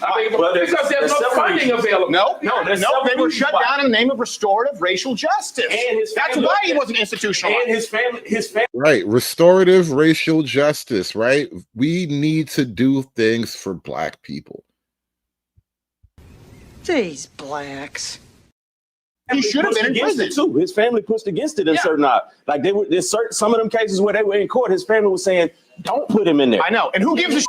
But I'm just saying that's part of it. But when you only include the part that says the judge, you're not giving the whole story, and that's what media ends up doing. That creates these tensions in people. They straw man conversations and only tell part of it. No, it's not as strong. The tension is there. That's what I'm trying to tell you. The tension is already there. White people are afraid to go in black neighborhoods because should black people be afraid to go to school because a white person go come shoot the school up? Because every time we see that's what keeps happening. It's not even close. How many black people are victims of white school shooters? All right. Like, this is the most lopsided argument. Oh my God. Like, out of all the mass shooters, out of all the crazy white boys out there, over the last 10 years, out of all the mass shootings, all the troons with guns, all the weird old guys, that mysterious thing in Las Vegas, all the shootings, bro, two people literally went after black folk, and they didn't do it at a school either. One was at a church and the other was at a grocery store, right? They literally targeted black people at a place where they knew it would be a high target environment. Black folk are not going to get murdered by young, crazy, lonely, incel white boys in a school shooting. It's just not how it works, bro. You're not on their list like that. The incels don't hate niggas that much. But now you're going to ignore. Now you're going to ignore that. I'm scared to go to church. You're scared to go to church, but you're sitting in the barbershop with almost 12 black men. Come on, Steve. Now let's be realistic. Who do you think's more at risk sitting down right here? Exactly. He know he's not in danger around us. No, I'm much more at risk. We don't do that. And here's the irony. You know I used to watch my friend die, right? Steve, let me say this. Know what bothers me about white people, and this is kind of everything. No, not everything. Not everything. But we smell like wet dog or something. I've heard all this stuff. Let me tell you what bothers me about white people. Let's be honest here, because I work with a lot of white people, so I have nothing against them at all. Let me be honest with you. But the problem that the biggest problem that I have is that you constantly get bombarded with the excuses. All right, when you really come down to it, let's be honest, man, and let's be really truthful with one another. Ask yourself, what do you expect when you look at architectural oppression, economic depravity, and social disparity? What would you call it? Bad decisions. Huh? Bad decisions. Bad decisions. Yeah, I think right now in 2025, it's bad decisions. I think everyone can make better decisions. And you know what? I'll even go here with you. In all fairness, I think that's absolutely true. So my question for you is, how do we move past this? Yeah. Stop doing dumb shit. What do you mean? How do we move past this? Like, what's so hard about not doing dumb shit? Is it really that difficult? Are you like genetically compelled? Are there voices in your head encouraging you to do black things? Like, what do you mean? How do we get past this? Like, this is like the shit that a woman says to you after she get caught cheating. So how do we get past this? Like, stop fucking dick. What do you mean? What do you mean? How do we get past this? I don't even understand the question anymore. How do we get past it? What are you even trying to do to me? What are you trying to do to me, for real? Stop this bullshit. I need you to stop this bullshit. This is too much. This is way too much. You're getting out of hand now. You're getting way out of pocket right now. You're playing all kind of games and shit. I don't like what's happening here. I don't like this at all no more. Is how do we get past this, bro? Yeah, people is amazing. People really are amazing. True Hype with the 5-ball system of the downs. I used to have this drop. I might have to bring this back. We said take a village to raise a child, but what if the village is retarded? We said take a village to raise a child, but what if the village is retarded? What if the village is retarded, bro? What do you do then? How do you get past that? You know how I say it take a village to raise a child, but what if the village is retarded? How do we get past that? It's bad decisions. I think everyone can make better decisions. And you know what? I'll even go here with you. In all fairness, I think that's absolutely true. So my question for you is, how do we move past this? Yeah. Okay. How do we move past I agree with you. I agree. And I think maybe we'll find some common ground here. If we agree there is personal accountability and bad decisions, and I think we also all agree that feminist white are the worst demographic in the country, along with lesbians. There's a great book that says that they were her product. No, you see, at this point, in a show of solidarity, at least one black man was supposed to say, and feminist black bitches are a problem too. These angry, mad, opportunistic, lying black women. A motherfucker just supposed to take and accept whatever the fuck you say because I'm a black woman. Bitch, shut up. The fuck out of here. That was the moment where you said, you know what? These feminist black women is a problem too. But nope, nobody wanted to do that, punk ass niggas. But I want to address this simping allegation. Do I simp for black women? Yes. I love black women. I don't like y'all niggas. This is an easy decision to make. Sorry. But if man had to find out that his God was a woman, I say the black woman is God, and black woman is God. I say the black woman is God. The black woman is God because, you know, she was the first organism on this planet. That's what I'm saying. Like I'm telling you, like believe me, I don't have a. Hold on. Let me just clarify, and I mean that. Angry white feminist bitches and lesbians, because if they didn't vote, we wouldn't have half of the shit. But and this is one thing I appreciate about black men, that white men are so black men can talk about these things, and black men are okay being masculine. White men are told it's sexist. There's a lot there. Personal accountability decisions. Now, just take that and apply it. What you kind of just did here. Is you blamed white people without realizing it for systemic discrimination, and that removes autonomy from a white person to be accountable and also rewarded for their good decisions. So if we agree it's bad decisions, personal accountability, we'd all be against reparations, and we'd all be against the criminal justice reform. I'm definitely for reparations. You see? He tried to do a logic theorem. Goddamn. I tell you, niggas got a mind like a steel trap, though. Locked down on reparations. Niggas are laser focused on that reparation bag. No amount of logic. None of these white man schemes, none of this Caucasian technology is going to convince niggas to not want their reparations bag. Systemic discrimination, and that removes autonomy from a white person to be accountable and also rewarded for their good decisions. So if we agree it's bad decisions, personal accountability, we'd all be against reparations, and we'd all be against the criminal justice reform. I'm definitely for reparations. See, that to me, you said excuse. Yeah. That sounds like an excuse to me. You ain't paid me back. You ain't paid me for what you owe me. What did I take from you? You can't start another bill What did I take from until you pay this old bill. What did I take from you? You didn't take your ancestors. But you just said you. My ancestor didn't take nothing from you. My ancestors took your ancestors, bitch ass nigga. What you mean? We're just not at that level yet. only when we get to the point of true honesty can we just accept the reality of it. My ancestors, like, I'm speaking from the white man's perspective. I know, right? Keisha, forgive me.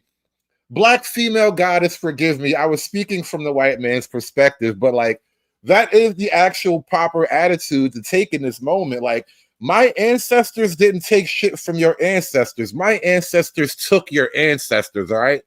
Gang. That's how it was. That's how we was giving it up back then. I didn't steal shit from you. I stole you, punk ass nigga. Acting like I stole your money. No, I stole you. That's not what happened. But you see, we're not there yet. That's a little too brutal.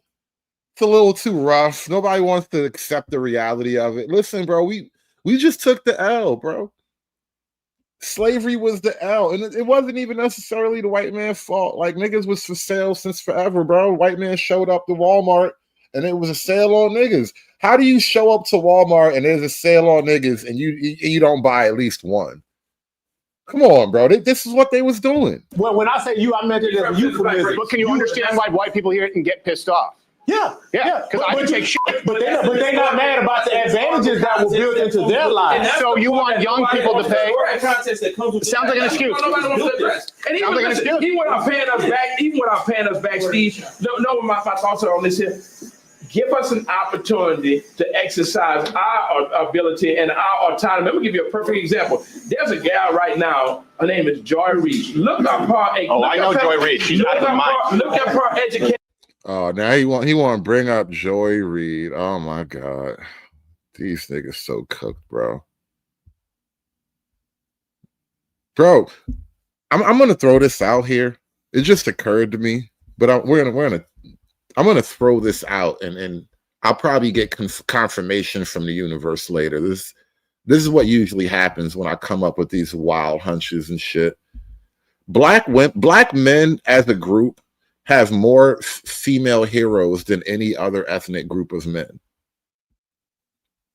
Meaning black men will quote a woman, or a black woman in particular, as an authoritative figure far more than any other group of men. Black men literally have black women heroes and they quote them as authorities. They got Bell Hooks, they got fucking Angela Davis. What was the lady? The Frances Cress Welsing. Black men have female heroes, bro. You niggas would put a bitch on that cross for you. No background. You don't think Harvard gave her a degree just because she was a black person of DEI, do you? I think she's an idiot. Okay, so but not because she's black, but she's an idiot. Okay, so not aspirational bitches. Nah, I'm stealing that. You niggas is aspirational bitches. Oh my god, you niggas aspire to be bitches. Because that's what it means to have a female hero, right? That's what it means to have like women in your mind as authoritative figures, right? You aspire to their greatness, to their level of dominance and correctness and shit. So in effect, you are an aspirational bitch. God damn it. God damn it. Oh shit. This Cantrell, I feel like I'm having a negative impact on you. Oh my god, I'm having a dark negative effect on you. You're not supposed to come up with evil witticisms like aspirational bitches, but damn it, that shit is accurate though. These niggas is aspirational bitches, bro. When these niggas level up, all they gonna do is grow titties, bro. That's all that is to them. You're entitled to that. I think Van Jones is smart, and I disagree with him. Joy Reid has said things that are so verifiably untrue. It's insane. Okay, so but you know, as a man, I'm gonna indulge you and say, hey, you know what? I'm not gonna indulge you. I'm gonna respect your opinion, your frame of thought on that, right? I beg to differ tremendously, but nevertheless, though, that's why we're having this open discussion. But let's really talk about where we need to go from here on, and that is the fact that Black people have every sense of entitlement as it relates to having reparations. And I'm going to tell you why, right? Because nobody has ever been as more loyal to white people despite the treatment than Black people have, right? Nobody. You show me one race. You know what? This nigga just said Black folk have been loyal to white people. What do you mean? Like slave master loyalty? What do you mean Black folk have been loyal to white people? I don't even understand that type. What do you mean Black folk have been loyal to white people? Fuck this nigga talk about. Toby be good nigga for massa. Good nigga. Don't send Toby away. Black folk been on some shit for a minute. Been on 100 years of racial grievance. What you mean loyal to white people? Because nobody has ever been as more loyal to white people despite the treatment than Black people have, right? Nobody. You show me one race. You know what? They make options and opportunities available when other ethnicities come here or what have you that we will never get a chance to have, right? And then they turn around and tell us, stop asking about reparations. Whenever we want to ask for equality and fairness, it's a problem. So white America. So it's been several $1 trillion. When is it enough? Wait, we'll spend $7 trillion on what? What did we spend it on? Let's go back to Lyndon. On you, nigga. On Jordans, on Newports, not even packs of Newports. You know how much the government has spent on Black people's loose cigarettes alone? Because you understand, like your average loose cigarette, they used to be $0.25. Now through inflation, you basically gonna spend a whole $1 for one cigarette, right? You understand how many loose cigarettes that the government, just loosies, bro. I'm not even getting into Pampers. I'm not even getting into Jordans. We're not even WIC. We're not even talking about Section 8. The government has spent billions of dollars alone on just loose cigarettes for Black people. I promise you. Billions of dollars worth of loosies, bro. You have no idea how many loosies the government bought. And that's just a little tiny drop in the bucket. We ain't even get to the big stuff yet. We ain't even get to the, you know how a motherfucker like owe you $50 and he keep asking you for a cigarette and shit? And you just be looking at this nigga like, bro, if you don't get out of my fucking face. Like, that's how black folk is with the government right now, bro. Johnson model. Yeah, Lyndon Johnson, you're talking about the war on poverty? Is that what we're talking about? Yeah. 1965? Why was that done? All right, but here's the deal. What about the Department of Education? Here's the deal. So now you're saying the Department of Education. Let's go back to the Department of Education. Okay, so my point is, these were, hold on. No, I didn't answer your question. All right.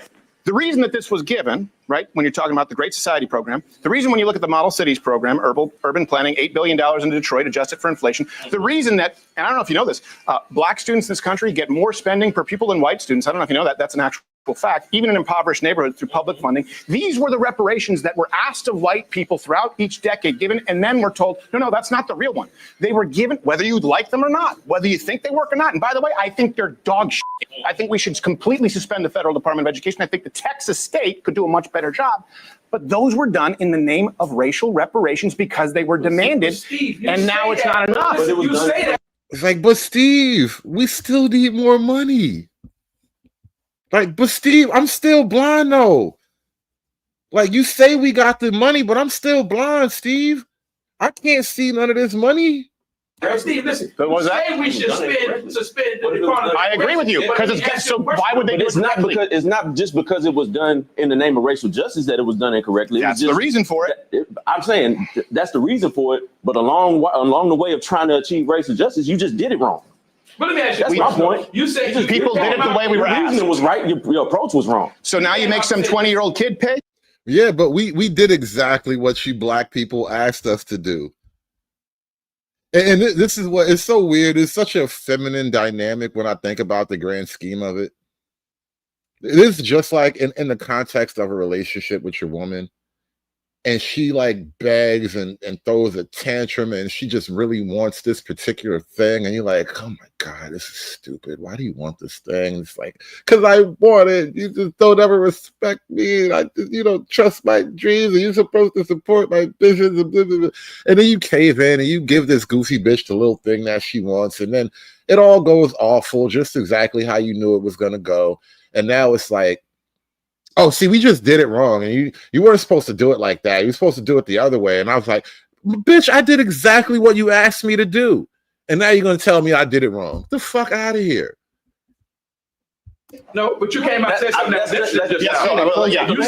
you said that you're against the Department of Education, right? Let me tell you Federal something. Department. Yeah, Federal Department of Education. Let me tell you something that has come up in a lot of circles that I'm always talking about as a person with a disability. The Department of Education does a lot more in terms of, even with the enforcement of Section 504, right? 504 says that you must have accommodations for individuals with disabilities, right? Perfect example of when you walked in or someone just walked in, did you hear what that thing said? Right, left. Go down to Austin. Let me tell you something. When you suspend the Department of Education, you're also telling the remaining 36 million people in this country who have disabilities, you know what? Screw you, figure it out. We don't have to do anything, okay? And this is another reason, going back to what we said with the Black America.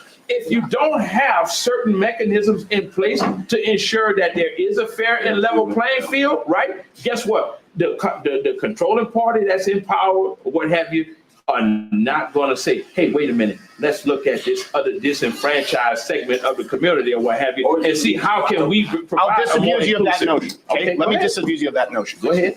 Over $3 trillion adjusted for inflation, right? The Department of Education, early 70s. Okay, before that, they were run by states. Over $3 trillion. What are math scores? What are literacy scores now? In both depends on what part of the country you're asking that about. Ooh.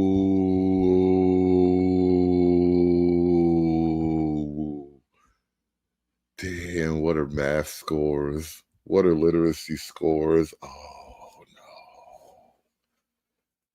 no. Stephen knows. Stephen knows that they're illiterate. Stephen knows that the black kids can't do math. Stephen knows, y'all. Oh shit, he knows. He knows. We tried to keep this a secret. This was supposed to be a secret. Nobody was supposed to know that the kids was illiterate and they can't do math. If you think I'm here to play around with y'all, God damn it, I'm not. All right. Across the board. Across the board. You can't go there because I'm going to tell you why you can't go there. Hold on, I'll answer the question. Because then I'll show you an example of something that actually works, because we need solutions. They're across the board down. In other words, $3 trillion, test scores are worse. And they're even worse in poor areas where there's more spending. Do you know where black students in New York City actually do really well? White Catholic schools, where they have more students per teacher, on average 35 plus. In other words, they have fewer teachers. It's done privately. Charter schools, school choice is something I support. That means for everyone in this country. Can't do it because it's racist. Shout out to Vanta with the €2. You are the weakest link. Goodbye, African slaves. Hey, man. That's not funny, man. Give me the money. Give me the money for all that I would do. Give me the money. Shout out to Vanta, though. Hold on, you had another comment I saw I just wanted to laugh at. Oh, yeah. Blacks only understand Terrence Howard math. Bro, that's maybe that's the thing. What if Terrence Howard created a black-centric math program, and then we can build Wakanda off the Terrence Howard principle? We need black people to get on the Terrence Howard math dynamic system. Look at the academia, though. Okay, that's why when you start talking about that, what have you? When you talk about test scores, we can go just south, north versus south, or what have you. He said it's funny because we sold y'all. Fuck you. You was a Somalian. You wasn't even in the game, bro. You wasn't even in the market, bro. Fuck you mean. You was a Somalian. You ain't even have none of that business. Stop trying to steal other people's glory. This nigga Vanta wants stolen slave trade valor, bro. You don't get stolen slave trader valor. Y'all people didn't sell us, bro. That was them other niggas. Thought it was funny because we sold y'all. You the nerve of these African niggas. You see what I mean? You see what I mean? This is why I'm racist against the other black foreigners, bro. We got to build a wall against them niggas, too. They be coming over here talking shit. You make them niggas pay a tariff to get a green card. Vanta rich, he could pay a tariff for his green card. He'd be all right. Let's look at the quality of education that's in these schools or what have you. Are you going to tell me that it's a standardized academic agenda that's promoted throughout this country? Or is it a fact that some people have a different education level than black? Listen, I work with people. They're bad across the board. Yo, Vanta really want his slave creds, bro. You see this nigga in the chat? He says Somalis were selling on the east end of Africa, fam. We were selling, fam. We was getting that money, nigga. Vanta said we was getting that shmoney. He really want his slave creds, bro. He really want his slave creds. Listen, all right, look, your people's getting that shmoney. That's why y'all was rich today. Like 200 years ago, a random Somalian sold his first slave, and he was like, Abba, we gonna be rich forever. That was the beginning of your people, bro. A long time ago, one dude caught his first nigga, and he was like, Abba, we gonna be rich forever. And now Vanta's here, a transnational Somali. Is that the story of your people, bro? That's wild. That's wild. Stand on your shit, though. I ain't even mad at you. Stand on your shit. People every day that are out the north that have far excelled in that's absolutely true. Then we have this bad and worse. There's no good. There's no good. There's shit in here. And what I'm saying is, here's something where we could find common. I've proposed this, many people have, where we go, look, instead of giving money to a school, like you say, some of these schools suck, right? Instead of just putting, let's say the average spending is $15,000 per student. That's a rounded number. It's anywhere from 13 to 50, okay?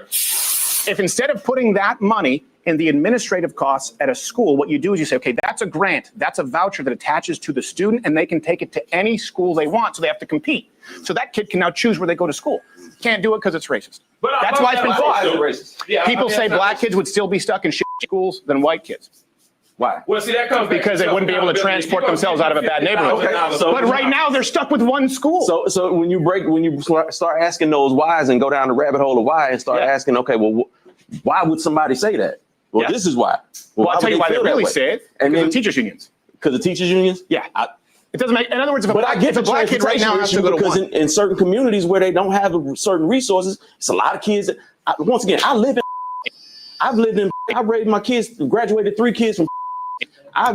You know, and it's crazy. No amount of evidence, no amount of logical argumentation, no level of factual refutation will remove this simple fact from the mind of a lot of Black people? Your life sucks because white people exist.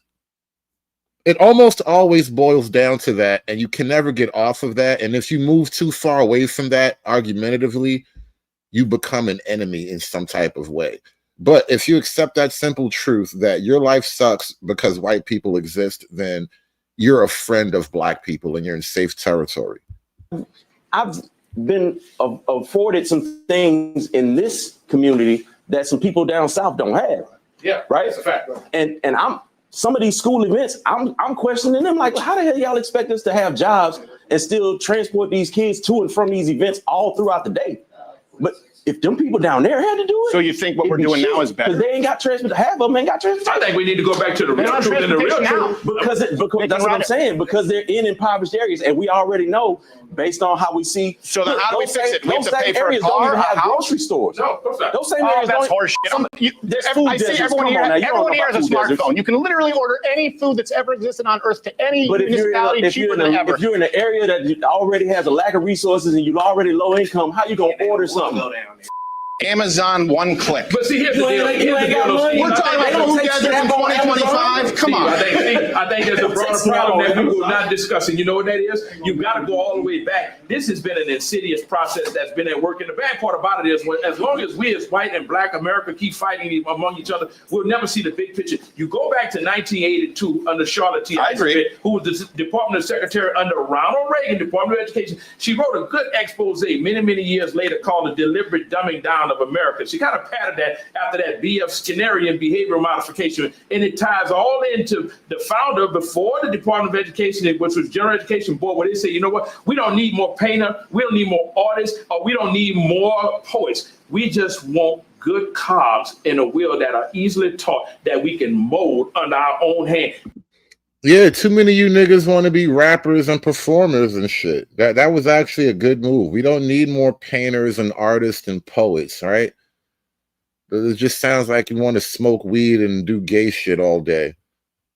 No, get a job, learn a skill, be useful, be a productive member of society, be dependable. That mantra still holds true today. So you got to look at where we come from. We come from a nation that was industrious and coupled with innovation to now everybody tends to do things like you say with your smartphone. You know why? Because pictures keep you from looking at things contextually. All right. So when you think about this educational system, you got to go back to what changed in this educational system and why we're where we are. Because you can't just say, Yeah, feminism. That's what changed in the educational system.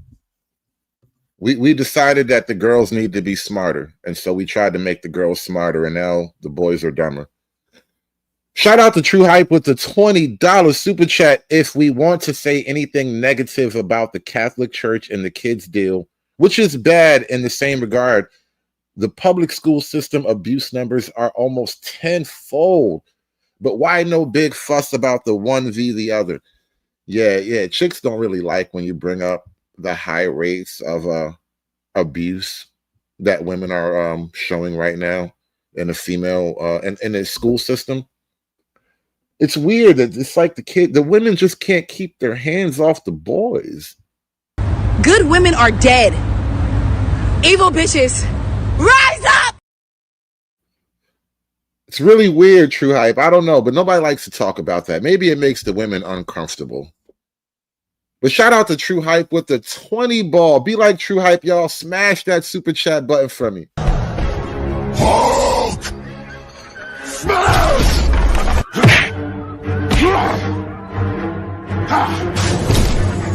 Smash you! You make Hulk angry. You not like Hulk angry. Hulk no like fighting girls.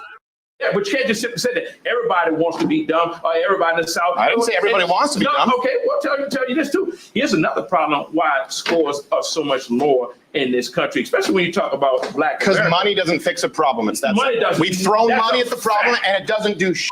solve the problem at the core root of it and start reforming the real academia, all right? That's where you solve it. So you know what you tell people? We're going to operate in the system of meritocracy. God damn it, you will eat what you kill. If you're giving you $50,000 to go to school and you decide that you don't want to, or you fail to adhere to what's being presented before you, then shame on you. I agree. You do away with DEI, you do away with the sex affirmative action, you do away with all of it. Eat what you kill. Do away with DEI, but make it fair across the board. But that's what I'm saying. I agree. If you're gonna do away with DEI, you got to make sure that the merits are properly being counted. Because the reason why DEI was invented, reason why affirmative action was invented, is because you have two qualified candidates, same qualifications, but one would get in strictly because his name was Johnny and the other one's name was Jamal. We're gonna take Johnny.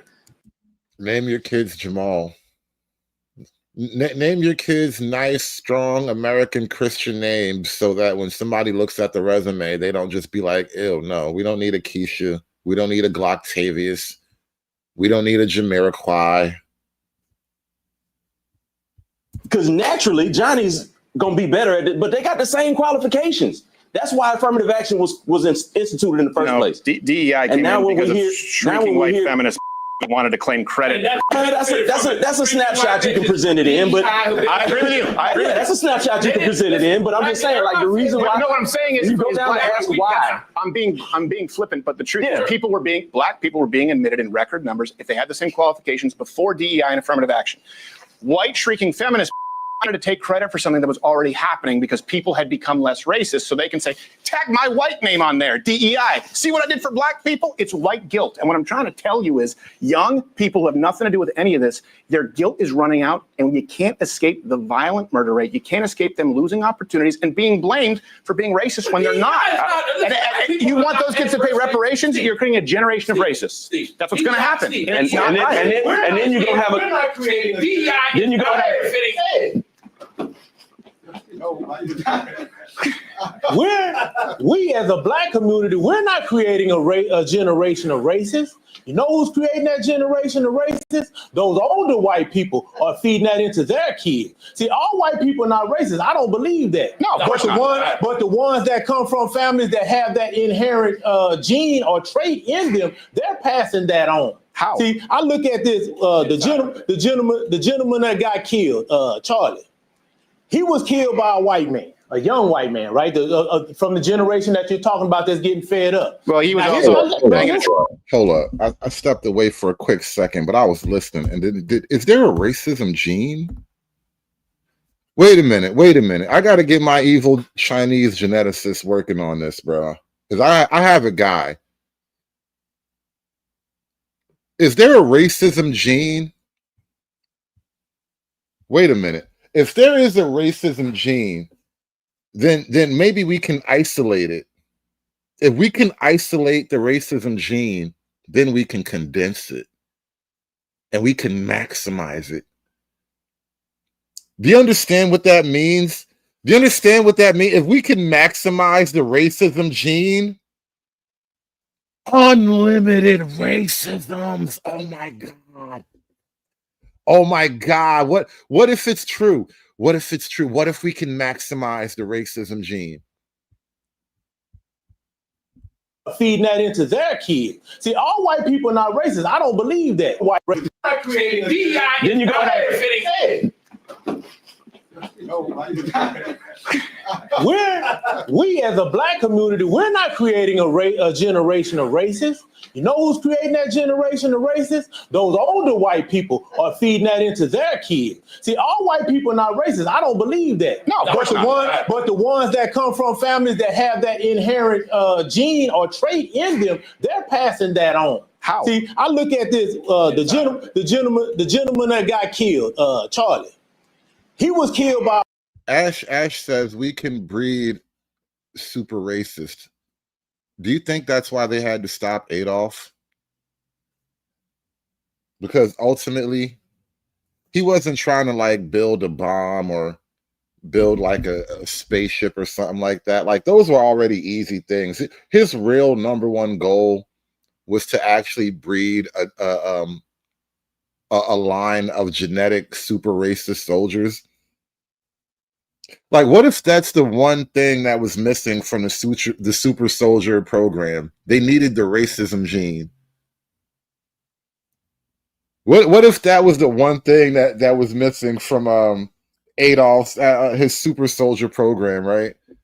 They were trying to crack the code, and then the Allies came and bombed on all their facilities. But now we find out 50, 60 years later, after the war, there was a racism gene. And that's what they needed to crack the code to make the super soldiers.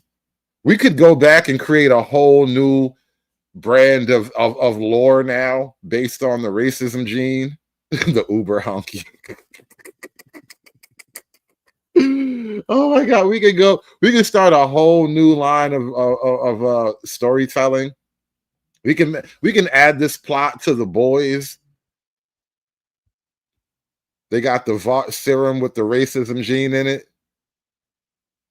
Now his superpowers only activate in front of black people. A white man, a young white man, right? From the generation that you're talking about that's getting fed up. Well, he was his dad had one ideology. He followed another ideology. That's out the same household. He didn't come from nowhere black. He wasn't hanging around with no bunch of black people. I know, I agree. I'm not saying that mindset. His daddy put whatever was into him. His dad either put that into him, or his rebellion from his father caused him to think like that. That we're not creating that. Black people. That has nothing to do with what I agree with you. You ever seen over in Africa? You see an elephant with a bird riding on his back. That elephant ain't worried about that bird because that bird not stopping him from doing the thing he want to do. We're the bird. No, we're the bird. You're not stopping white America from doing. He just said black people are the bird on the elephant's back. We're just a little bird on a big giant elephant's back. Oh man, the self-imagery. Black folk really have a terrible self-imagery, bro. Like, I'm telling you, we need an origin story, man. We need a better origin story. We're not birds, bro. I'm not a bird. Y'all some bird ass niggas, man. You realize that it's old 1990s Brooklyn slang, bro. Now niggas want to die on me. You don't get to die on me, bro. You in this whip forever. You locked in this whip, bro. These doors don't open till we get to the destination, Uncut.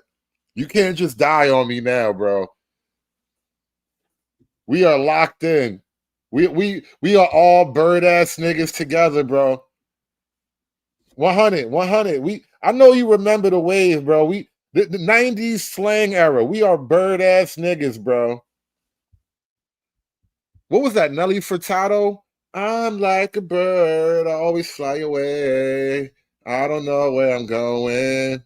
I don't know where I'm going. I need some reparations. That was really our song. Damn, now that I think about it.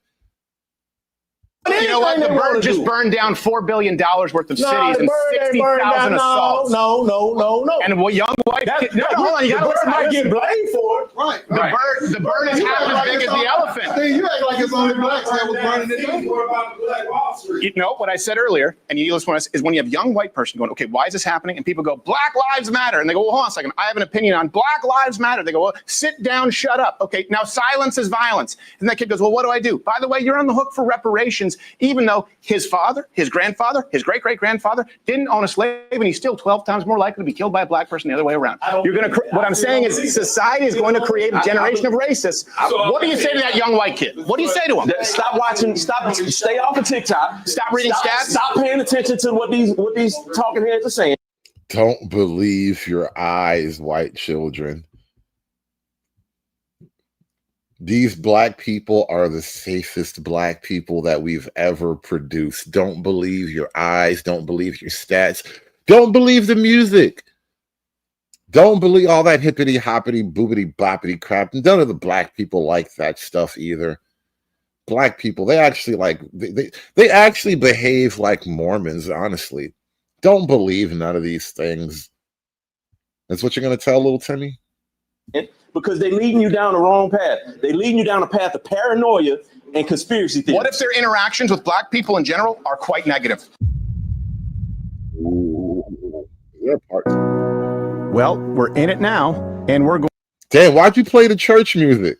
Wait, when you cut away and jump into the church pianos, it make me feel like you just got killed by these niggas. Is part 2 going to be his funeral? Did they murder Steven Crowder in the black barbershop? Why did he just cut away to church music in black and white like that? Is he dead now? Is part 2 his spirit rising up into heaven? These blacks. What just happened?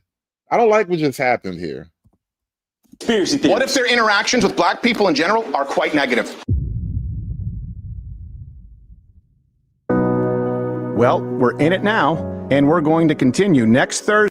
In the arms of the angels. That nigga Steven dead. Oh shit. They killed Steven. Steven got 13%, y'all. Why they 13% Steven? Oh man. It wasn't supposed to happen like that. Steven was supposed to survive this one, y'all. God damn it, they got Steven. Thursday, October 16th, on the next installment of Black and White on the Gray Issues. Do you realize that you could take all the white people in this country, and if you're going to add up everyone where you could actually trace the lineage to slave owners or had any involvement, you would end up with maybe 2 or 3%? You shouldn't be getting anything. And Charlie Kirk shouldn't be shot. So my question is, well, how is this? Damn, why they all look? They about to jump that nigga. Look, even the blind nigga standing up, blind nigga gonna get his hits in too. You not gonna deny him some free wreck on the white boy. Look, they gonna beat Steven up in the barbershop. We gotta come back for part 2 next week, y'all. We gotta make an appointment. We have to set our calendar. Steven Crowder gets buried in a black barbershop. He walks in, he never walks out. This is about to be a whole FBI missing persons case. Oh, bro, this is terrible. They about to beat Steven up in the barbershop. You said he could see now.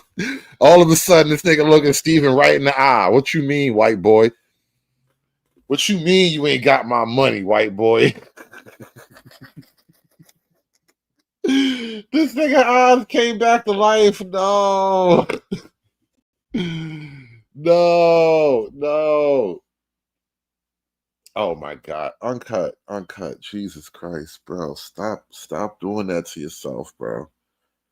No, bro. That's not how you apply the numbers to each. That's not how per capita work, Uncut. That's not how you use per capita, Uncut. No.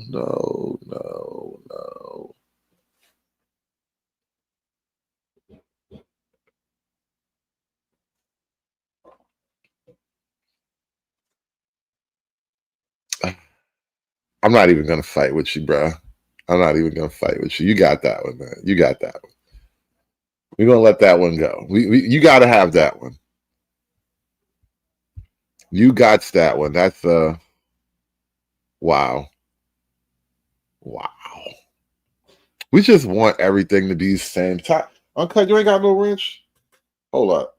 That's a good question. I ain't even think about that. I'm gonna throw you a wrench. Hold on a second. Let me pull up my other account.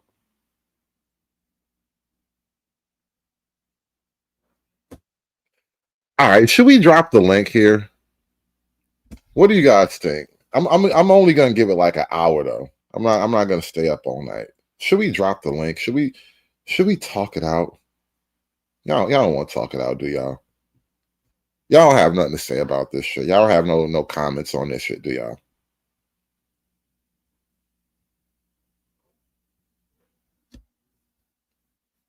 Stop lying. Y'all don't got nothing to say. Y'all be gassing me up. Y'all playing.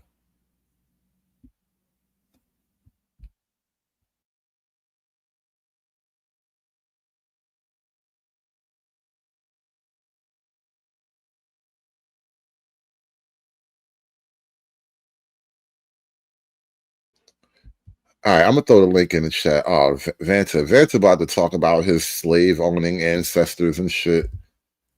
All right, here we go. All right. The link is in the chat. It's about to get weird up here. Y'all got it, man. Y'all got it.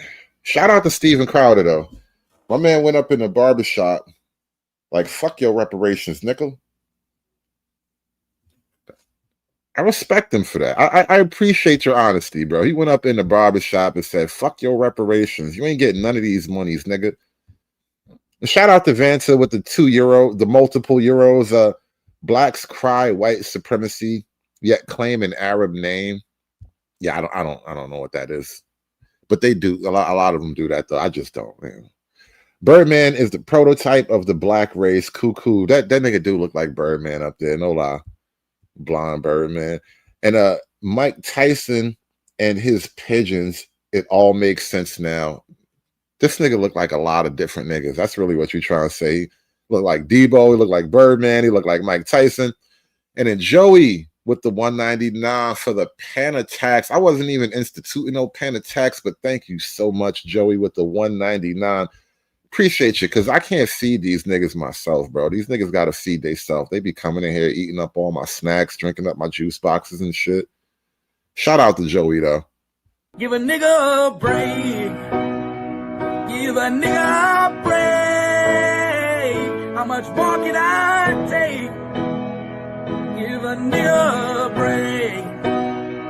Give a nigga a break.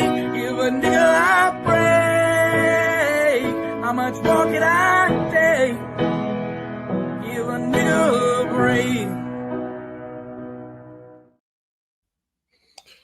What is good, Vance? What's going on? So what are your thoughts? What do you have to get off your chest tonight? I just want to know, did that man just say, did you guys come from birds? Are you like an avian black race? Like, this whole bird stuff. Can you clarify, Hood? Don't get to asking me these type of questions. Niggas get really colorful with their. I don't know, bro. Like, apparently the white man's an elephant and we're a bird and we all live on a turtle's back or some shit. I don't know. Wait, so but now it's making sense. So you guys are bird people that love chicken, and also the Teenage Mutant Ninja Turtles do look like ninjas. They're bold, but they're not black. They look like they look like Neo, Charlemagne the God, Jadakiss, and some other bold person. I'm telling you, it all makes sense, Hood. It all makes sense. I feel like let me ask you a question, because you was on your Somali shit in the chat, and I gotta hold you to it. How come you Somalis don't want to drop our check, bro? Like y'all was slave trading with the white man. How come you feel like you don't owe us no money? If the white man owe money for the slavery, you got to give up some money too, bro. You got to give me a shekel or something. Oh yeah, no, I mean, I do owe money to the Bantu Africans, people that look like you blacks, wide nose, hard hair, 40 hair. I do owe money, but I don't feel like it, to be fair with you. I don't feel like it. I had this one Bantu guy. What do you mean you don't feel like it? All that slaving and you just don't feel like it? How are you going to get past this? Just move. But listen, we were under the British Empire. I don't go to the British government like, hey, Mr. John Smith, give him up reparations. No, we keep it moving. We kept it moving. Just like the Bantus. I keep telling the Bantus. I had one Bantu guy coming up to me when I was playing football. He's like, hey, Venta, man, you're Somalian. Do you remember in, 10 BC or whatever? I'm like, you sold us to the Arabs. I'm like, I don't care. Yeah, you've been sold. And no, I don't think. I want to ask a question, bro. Real quick. I want to ask a question. I don't think Somalians actually have 4C hair. That's why he said that shit. No, I said the Bantu. The Bantu. Yeah, 4C is some stupid shit girls come up with, but I hate that. I hate that goofiness. Somalis have black hair. Their hair is a little bit more fine. It's almost like Latina hair. Yeah. We have like soft curly hair. That's why the West Africans, the Bantus, are jealous of us. I'm sorry, Rooster, you about to ask me something? Yeah, go ahead. My bad. Rooster. See, Hood? Your name is Rooster. Going back to birds again. No. I'm Rooster. Go ahead. What's going on? You had a question though. No, I was asking a question, man. I was wanting to know why when we get into these situations talking about slavery and the white man against the black man and everything, why do they always refer back to the people that's asking them for something, but they don't never talk about the one that took some shit or whoop their ass or beat them down and say, hey, I'll be the thing that go bump in the night. I'll drink your blood. I'll feed your babies to my pet hyenas, and I keep them in the back close. You know, bro, I don't know why black folks be wanting to have these conversations with white folks that's only trying to get insight from other niggas. The worst thing that ever happened to black people in the United States was dealing with niggas that want to tell all the secrets or want to tell just to try to come up. I wouldn't have a conversation with a white man or whatever y'all call cracker. They don't even get upset with that shit because the problem I'm having. No. Let me tell you the problem. You can respond directly to this, right? But I'm gonna tell you the problem I'm having with this, right? Black folk, unlike the other Africans, even counting like Somalia, all of Africa, right? Unlike the entire continent of Africa, black folk have the actual historical genetic fortune of being born as a fully integrated part of Western civilization, right? The rest of the black world is not Western. Like we are Westerners thoroughly, genetically even. And right. As children of the West, we are the inheritors of a great burden and a great responsibility. And we seem to care nothing for this burden. And to your point, it would require talking to white people to actually fulfill the burden of our destiny. No. What say you, Rooster? No, what I say, I really can't say. You do unto people as you want them to do unto you. But when they do unto you as you hadn't seen fit, you do unto them just as they have done to you. And then that's when they'll wake up and they'll say, hey, no, those are not those people that you play with. See, iron sharpens iron. And the only thing that can cut a diamond is something that's connected to a diamond. If iron sharpens iron, how do you justify not speaking to people if iron sharpens iron? If iron sharpens iron, you know, iron is a thing that can be made and molded and shaped into a lot of things, good or bad. But if somebody is willing to strike you with iron, make you a tool that done the same thing to your folks that they done, that they crafted tools of iron that instruct your folks across your head, find a way to make a tool. And then that's when they gonna start listening. No. Listen. Remember when you was in high school, right? You started out as a freshman, and like, you know, you got seniors. They already been through the thing. They already know everything you're about to go through. And then as high school tradition, the seniors, they haze and they ritually torment the freshmen. And it sucks as a freshman, but you have to persevere. You have to get through it. And then one day you become a senior, and now it's your turn to hold the iron. And what I'm arguing is that black folk, we have a desire, and I'm referencing a plantation metaphor I made a while ago. Black folk, we have a deep desire to hold the whip, but have no understanding of how to actually run the plantation. And the plantation is so much more than just holding the whip. Okay. With your analogy of the senior versus the freshman and everything, say for instance, I'm a freshman of a different breed, and I tell you, I don't give a damn if this your house. I don't give a damn what you know. I'm gonna take over this shit and dominate it. And whatever you say or whatever, it don't matter. Because before I entered into this school as a freshman, I got some cousins that were seniors, and they know the ropes. So it's time for you to pay the piper, and I'll be a freshman whooping seniors on their goddamn head and putting them on their heads. That would sound a lot more threatening if there was any teeth to that. but you have no teeth Yeah. to that reality that you're trying to share. Okay. Niggas have dreams and aspirations and shit. That's certain people that y'all talk to, but all the same time, you got to think about it. My seniors that came before me, they told me stories about what freshmen went through and what they've been through. So my thing is, I'm gonna take all of their stories and guess what? I'm gonna skip a branch. I'm a monkey leap, ape shit. I'm coming in this motherfucker taking over, even though I'm a peon in there, and it's gonna make you look like a goddamn fool. Because Give me a teachers second, of the past, Rooster. Give me a second, Rooster. I'm thinking about something. I want to get Vanta in this for a second here.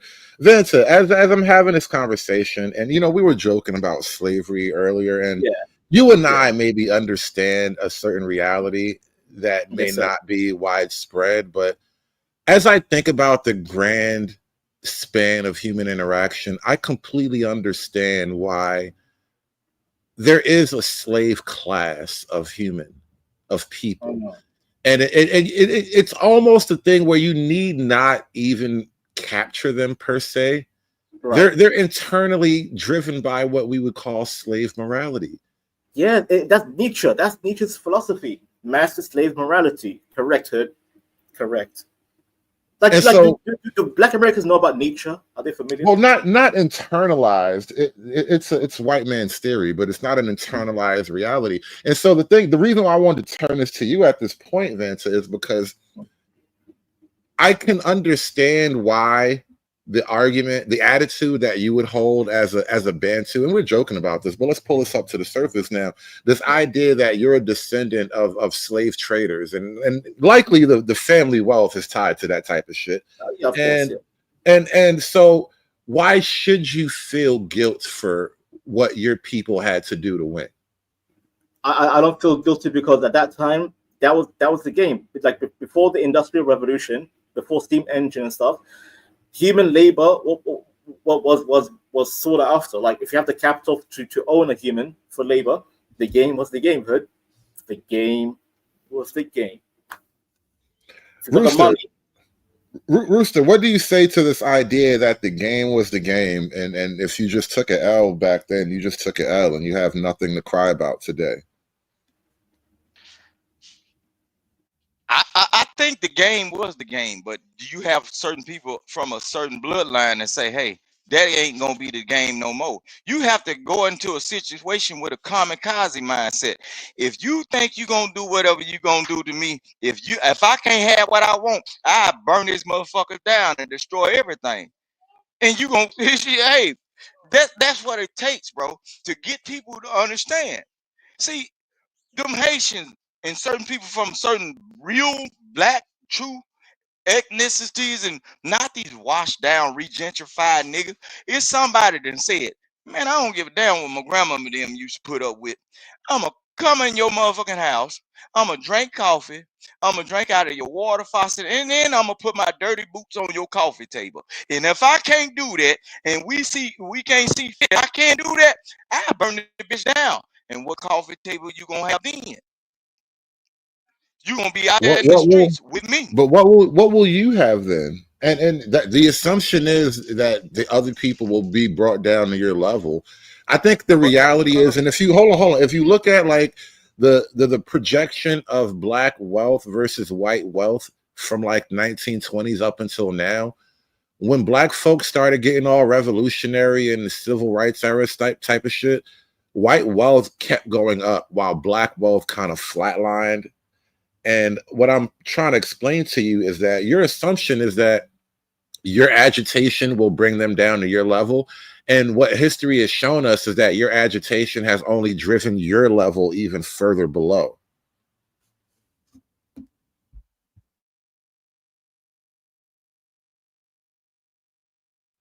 So you might think you're burning the white people's house down, and maybe their house does burn down temporarily, but they'll build it back way bigger and stronger than you ever could. And that's what's been happening with Black America. No. But yeah, you got it.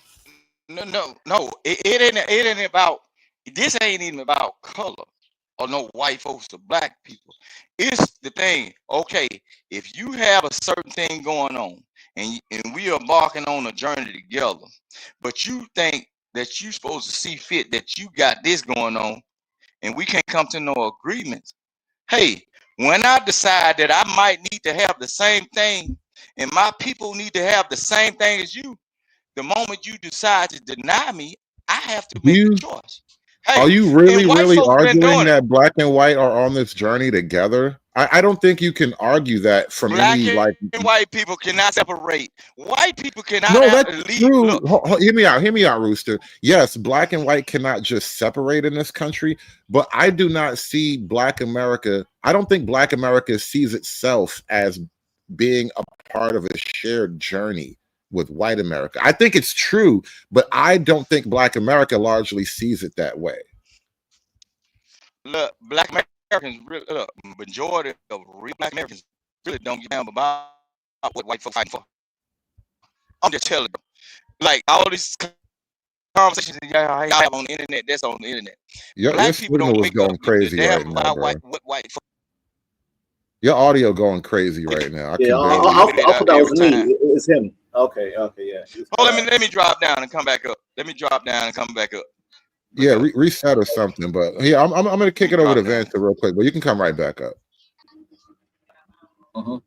Yeah. All right, cool.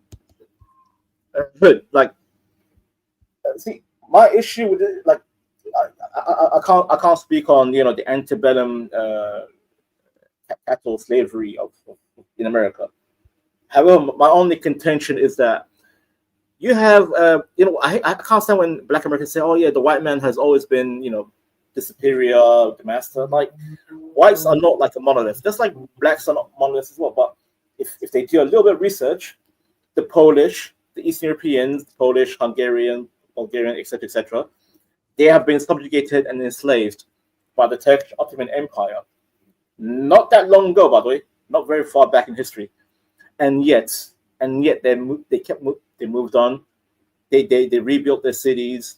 They didn't go back to Turkey and say, "Oh yeah, reparation, Mr. Mehmet, Abdul, whatever your name is in Turkey." Like Hood, everybody has been a slave and a slave. Even Somalis, Hood. Even Somalis have been under the British Empire, colonialism in the 1800s until 1960. And yeah, I'm not going to go up to like some goddamn member of parliament in the UK. Like, you owe me some money for the British Empire. Like, we just kept it moving, Hood. We just kept it moving. The only reason why a lot of races are tired of, that's why a lot of people have black fatigue, because Black Americans are the only group on earth that is still crying about something that happened 400 years ago, when the rest of the whole world moved on from their own trauma and bullshit. And that's what I'm saying. Let me read a couple of these super chats, and then I want to share this video with you guys. Anton with the 20 ball. He ain't even got nothing to say, and then he got another $1 just because. Like, shout out to my man Anton, smashing that super chat button for me, silent, killing it. Appreciate you, bro. Hulk! Smash!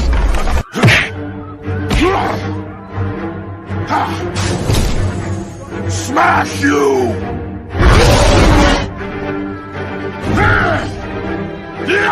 You make Hulk angry. You not like Hulk angry. Hulk no like fighting girls. And then True Hype with the 5 ball. What happens if you fail at trying to be a kamikaze? What then for you or the family that you leave behind?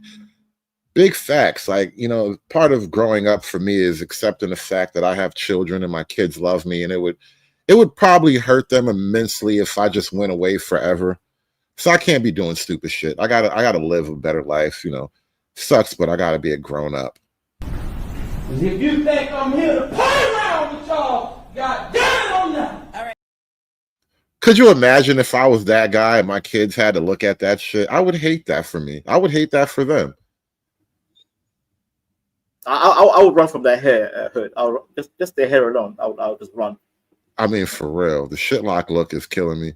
Ivan, you got your cam on, but it's like all looking weird and shit. You want to cam down before I bring you up on stage, Ivan? There you go. There you go. All right. Now we're gonna play this video from Lily. Cause shout out to Ty City. Welcome to the show, bro. Give me one more second, Ty. We're gonna bring you into this conversation. But Rooster, he made a comment about black people being somehow in it together with white people. And I don't quite understand where he's getting that from. I don't think black people really feel as though we're in it together. Maybe some white people might feel that way, but I don't know if black folk by and large think about that. But I want to play this clip for y'all from Lily Gaddis. She's getting in touch with her online racism content. You are here. You are part of America. So it's time for you to start acting like it. Okay? It's time. It's a bit low. Can you turn up a little bit? It's a bit. That's as loud as it gets. Let it play out. Sorry, bro. That's her audio, not mine. Okay, you are here. You are part of America. So it's time for you to start acting like it. Okay? It's time for you to stop attacking people in the streets, destroying your towns, and sucking off the welfare state. We're kind of sick of it. We're kind of sick of funding you. We're kind of sick of funding this modern American version of Wakanda, all right? It's become a real drain on America. It's become a real drain to the taxpayers, and not to mention, it's become a real drain on us aesthetically, okay? I would like to go back to where we have a nice society again. Are we in it together? Can we even be in it together? I think we technically are in it together, but I don't know that a lot of black folk really see it that way. But Mr. Enigma, you were up here for a while. Let me give it to you before we slide it down to the rest of the panel. I just want to come over here and say something.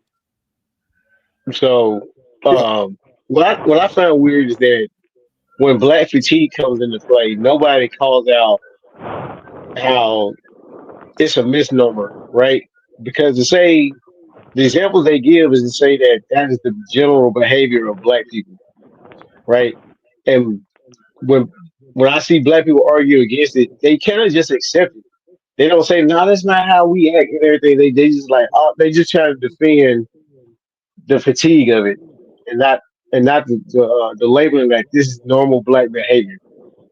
Even though we know that it is a minority, but it's a loud minority that's behaving in this way, and it's actually a specific behavior that people are tired of, and they don't try to correct that aspect of it, which I find really interesting. Then on top of that is you have these data points, and they just dismiss it for whatever all that error in the data, and then they go into their own data that's from other sources and everything. It's just a weird conversation to have. And shout out to Crowder for being there, going in there, seemingly by himself against that group of men who are obviously indoctrinated. The matriarchal men that he went up against. I want to throw it down to Ty City real quick because I don't actually think we've spoken in a while. I don't know if you've even been on this panel, but welcome to the show, bro. What do you have to say? I want to add on to something, man, because the narrative that Crowder put out there when he said only a small percentage of white people are slave owners, right? That's him defending the collective of white people. You see what I'm saying? So whenever black people say we are not violent, it's a problem, because even when the whole per capita 13% jump off, you in that 13%, I'm in that 13%. We all in that 13%. But why can't you say we all not violent? It turns into a whole thing where people say, "Are you triggered? Are you mad?" All the rest of this shit. And see, if Crowder uses that narrative to say, "I don't care how small a percentage this is, this don't represent the collective," I think we should have the ability to say that without people trying to gaslight or act like you mad or some shit. Well, I think Hey, hold on. And when you put that in the per capita, that is him defending himself from a per capita argument. True. So that it was how per capita works.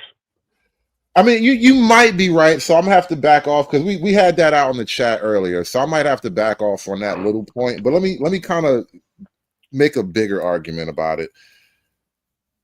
When it comes to something like black crime and the 13%, which is just black people as a group, yes, I think if you narrow it down out of that 13%, I'm gonna break it down. I'm gonna break that 13% down because just so people can understand how ridiculous that is when you break down the 13% and you got to take out, when you take out the ages of 0 to 14, then when you take out men have more violent crimes amongst men, when you narrow it down, bro, you wouldn't be able to get a group of 100 black men together without having like 10 murderers based off of them fucking numbers, bro. That shit is ridiculous. I mean, one, that may actually be closer to the truth than we like to admit. Yes. So again, it doesn't sync with reality. I think the actual issue though is that if you actually drill down, so obviously the whole 13% is an entire grouping of all of Black America versus a grouping of all of white America, right? So when you look inside that 13%, it really does come down to like maybe 3.5 is your number. All right, so I got it down to like 4.5. Think about the ridiculousness of the numbers, though. So about 4.something% of the entire nation are responsible for roughly 13% of the homicides. Exactly, that's what I'm saying. It doesn't sync with reality. That would mean most of that means the reality, bro. That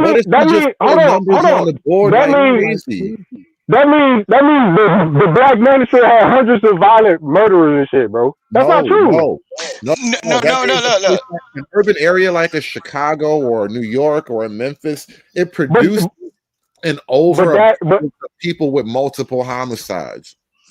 But that's what I asked earlier. I asked that earlier. Remember when I asked, is it like doubles and shit? Hey, motherfuckers was laughing about that shit, but it has to be individuals who have multiple homicides, bro. So when I say you put numbers up on the board, don't just assume every one guy with a jersey on is getting a layup. No, you're getting individuals who are just shooting threes, they're getting layups, they're getting alley-oops. These niggas putting numbers up like crazy, bro. What do you think drill music is celebrating? But you want bro. Hood server, I want to jump in here because hold on, real quick. Go ahead. Because I gotta finish this. Y'all want to be close to them white folk, bro. I don't care nothing about it. Let him finish it up. You got it, Ty. What I'm saying is, once you break all this stuff down, it doesn't sync up to actual reality. We talking about nigga. All of us would just be a fucking terrorist group. All of us. No, not all of us, bro. There's a small amount of us who are active as hell. But that's what I'm saying. It's not 13% is committed all the fuck. That's what I'm saying. Fair enough. 13 is just a rough grouping of all black people. Okay, so that's what I'm saying. So why are we pushing this fucking narrative like that? Because even black women statistically are more violent or homicidal than white men. So even women are not out of the loop. I'm not even letting women off the hook like that. I'm just saying like we get to where, right. So I'm saying if oh my God, man. Rooster, give us a minute, please. Give us a minute, because we've been trying to have this out. Just let us mute up. Please mute up. Let us just have this out for a minute, because Ty City and I go way back. We've been arguing about shit for years. Let us just have this moment. But Ty City, like I said, once you add women, it becomes the 13. But you were about to respond to that. Well, you gotta add women, children, elderly, like black, like you gotta take it's some fat you gotta trim off that motherfucker. I got it down to 4.5%. If we just want to be totally like truthful, I got to 4.5%, and 4.5% of the population is committing all of this like violent murders and shit, bro. Nigga, you couldn't get 20 men together without having like 4 or 5 murderers and shit.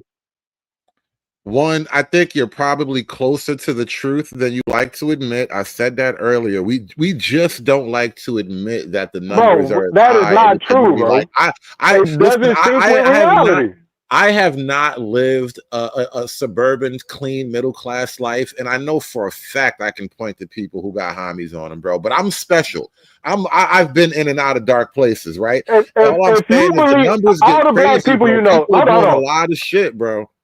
Bro, all the black men that you know, how many of them are just violent murderers? The majority of them, not at all. But I know of a couple of Exactly. niggas that are just like That's most crazy. of us.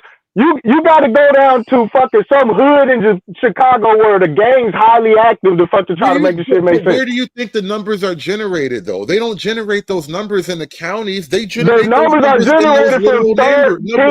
The numbers are generated from 13%. That means every black person, bro. No. Again, of course, the 13 is a rough grouping of us all. But when it comes to where the numbers actually hit the ground, they're hitting the ground in these high density areas where there's a lot of black folk. There's a crazy gang activity. So it's like it's crime. I mean, so it's drugs, it's gang violence, and it's just bro. But that's not 60-some. That's not 60-some% of the fucking crime in America, bro. That's just not. It's homicide, not crime. It's homicide.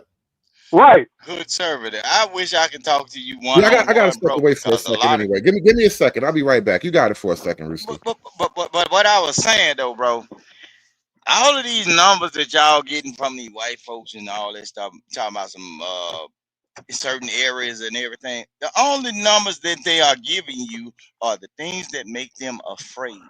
But they are not afraid of their partners that houses dynamite and blast caps in their houses, or give their little kids AR-15s at the age of 15 and say, hey, "This is yours." Look, bro. And what then, do you, bro?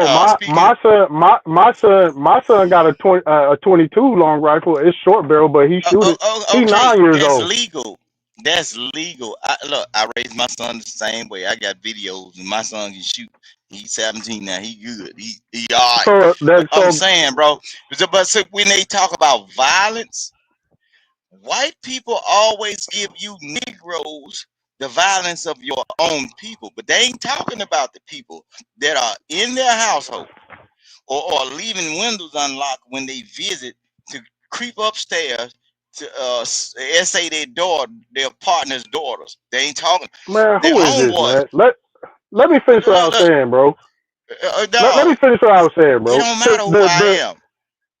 Y'all want to be close to white people, and y'all seeking their acknowledgement upon whatever. Oh my God, to bro. make you Yeah, feel fit. I'm back. Let me finish what I was saying, bro. Because what happens is it shoots this paranoia to people when they just think 13%. And it's like paranoia to you, me, people who just I think that's true. Just not violent, bro. Like, what the fuck we talking about? You got 13% of the population. You got toddlers in there, elderly in there, everybody. You got a bunch of just well-to-do people in that 13%. But when they just say 13%, that's just another way of just saying black, because that just means everybody black doing that shit, and that's just not true. I think you're right in that generality. And I think it's an unfortunate clapback to another reality. So there's been this whole buildup for all of our lives where the narrative is, white folk have been racist in the past. Sometimes they do racist shit today. They need to atone for the racism, yada, yada, yada. And so now there's a competing narrative. It's like, well, if we're so racist, why are you so violent? And not only are you so violent, we don't know who's going to be violent. Just like you don't know which white person is going to be racist, we don't know which one of y'all going to be so violent. So now what? Right. Like, These niggas are violent, bro. Look, there was a violent action based on look your buddy that's up here right now that was talking and saying, who is this nigga? If we was having a conversation, we were sitting outside of a hot dog shop or whatever, and then I'm talking to you trying to get a word. I ain't hanging out at no hot dog shop, nigga. He just it don't matter where you hang out with, a shoe store or whatever. But know what he would have did immediately, because you can see his attitude.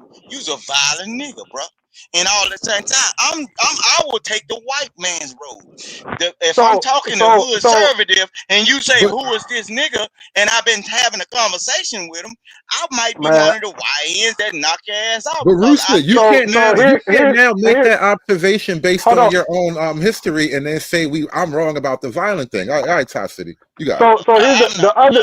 His name is toxic. Rooster, wait a second. You're gonna get it back. You're gonna get it back. Wait a second. But Rooster, let him the other side of this, the other side of this is using that 13% narrative to justify some shit where it's like, we're all out of empathy with the 13%. We're all out of, you know what I'm saying? It's just like, what the fuck did me, Hood, or anybody else that's just not part of that shit do?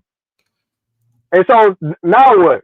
I haven't bullied any white kids since I was in elementary school. All right, Okay, I have none of that blood on my hands. Right, and so this what we dealing with though.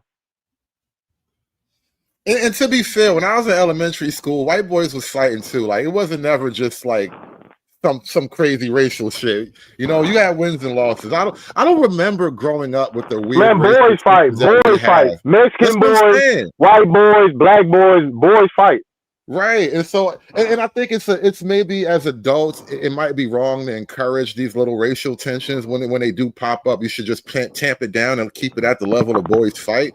But I'm joking, but I'm making an argument that I think we have grown into an era of racial fatigue that wasn't quite there when we were all growing up. But my thing is, though, I think the left wing of politics has pushed it to this point. It's not even in the hands of Black America per se, but Black America is at the forefront of it because we've been being used as a wedge in a way that is now becoming hostile to us. All minority groups have been used. Yeah. Josh, thank you for being patient for a minute. Ty City, King Rooster, Vince, let's hold up a second because Josh should have been crazy patient. I want to get your take on this because you're like the one white guy up there tonight. You can kiss ass. You a slave driver, nigga. I don't look. Vince and Josh technically got slave blood. Slave blood matters, bro. The descendants of slavery matters, bro. Let them have their day. See, this is why niggas are being racist because you don't want the slave descendants to have a good day. If I was a slave master, bro, and I had little nigga babies that I throwed in the chicken coop because I'm a white man and fucked a goddamn nigga broad that I own, that don't mean bro. That motherfucker that belong to me in my mind. All right, he has the DNA. Thank you for the slavery fan fiction, but let's get Josh in the game here. Thank you, Josh. Thank you, Josh. That was a great moment of fan fiction. Rooster, please let's let Josh on the mic, bro. So I want to get Josh's opinion about this stuff. So black fatigue and the white man's burden or grievance, as it were. Josh, what's your take on this whole thing? I think the agenda that was pushed by multiple groups is highly effective. And worst part is so if we're just talking about just a minority group of black people, right, you've done lost.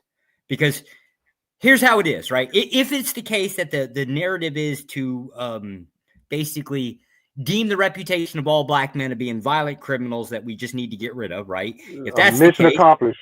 You're going to fight back and say, oh, no, we're not violent, except for when there is this conflict, right? You're going to just basically not fight because you're not violent. Like you're screwed. That's why I fought with. That's why I fought with this Josh dude, bro. Because it's the overall, like, you got to look at this shit. It's easy for us to slam dunk on these goofy ass violent niggas that's doing wild shit, and then at the end of it all, violent, bro. Hold on. Why you jumped up there? So at the end of it, it's still 13%, no matter what. 13% is not enough manpower.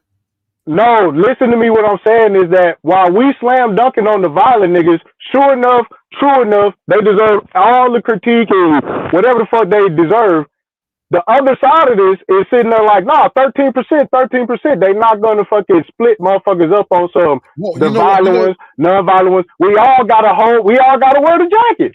I think Top City and you and I. Well, let me start like this, Top City. I think you're making a valid, observable criticism. So I don't want to act like you're just totally out of pocket for pointing that out, right? I think the problem and the reality of it all is that the nature of black politics and just the black social dynamic is sort of unwillingness to even acknowledge any level of problem.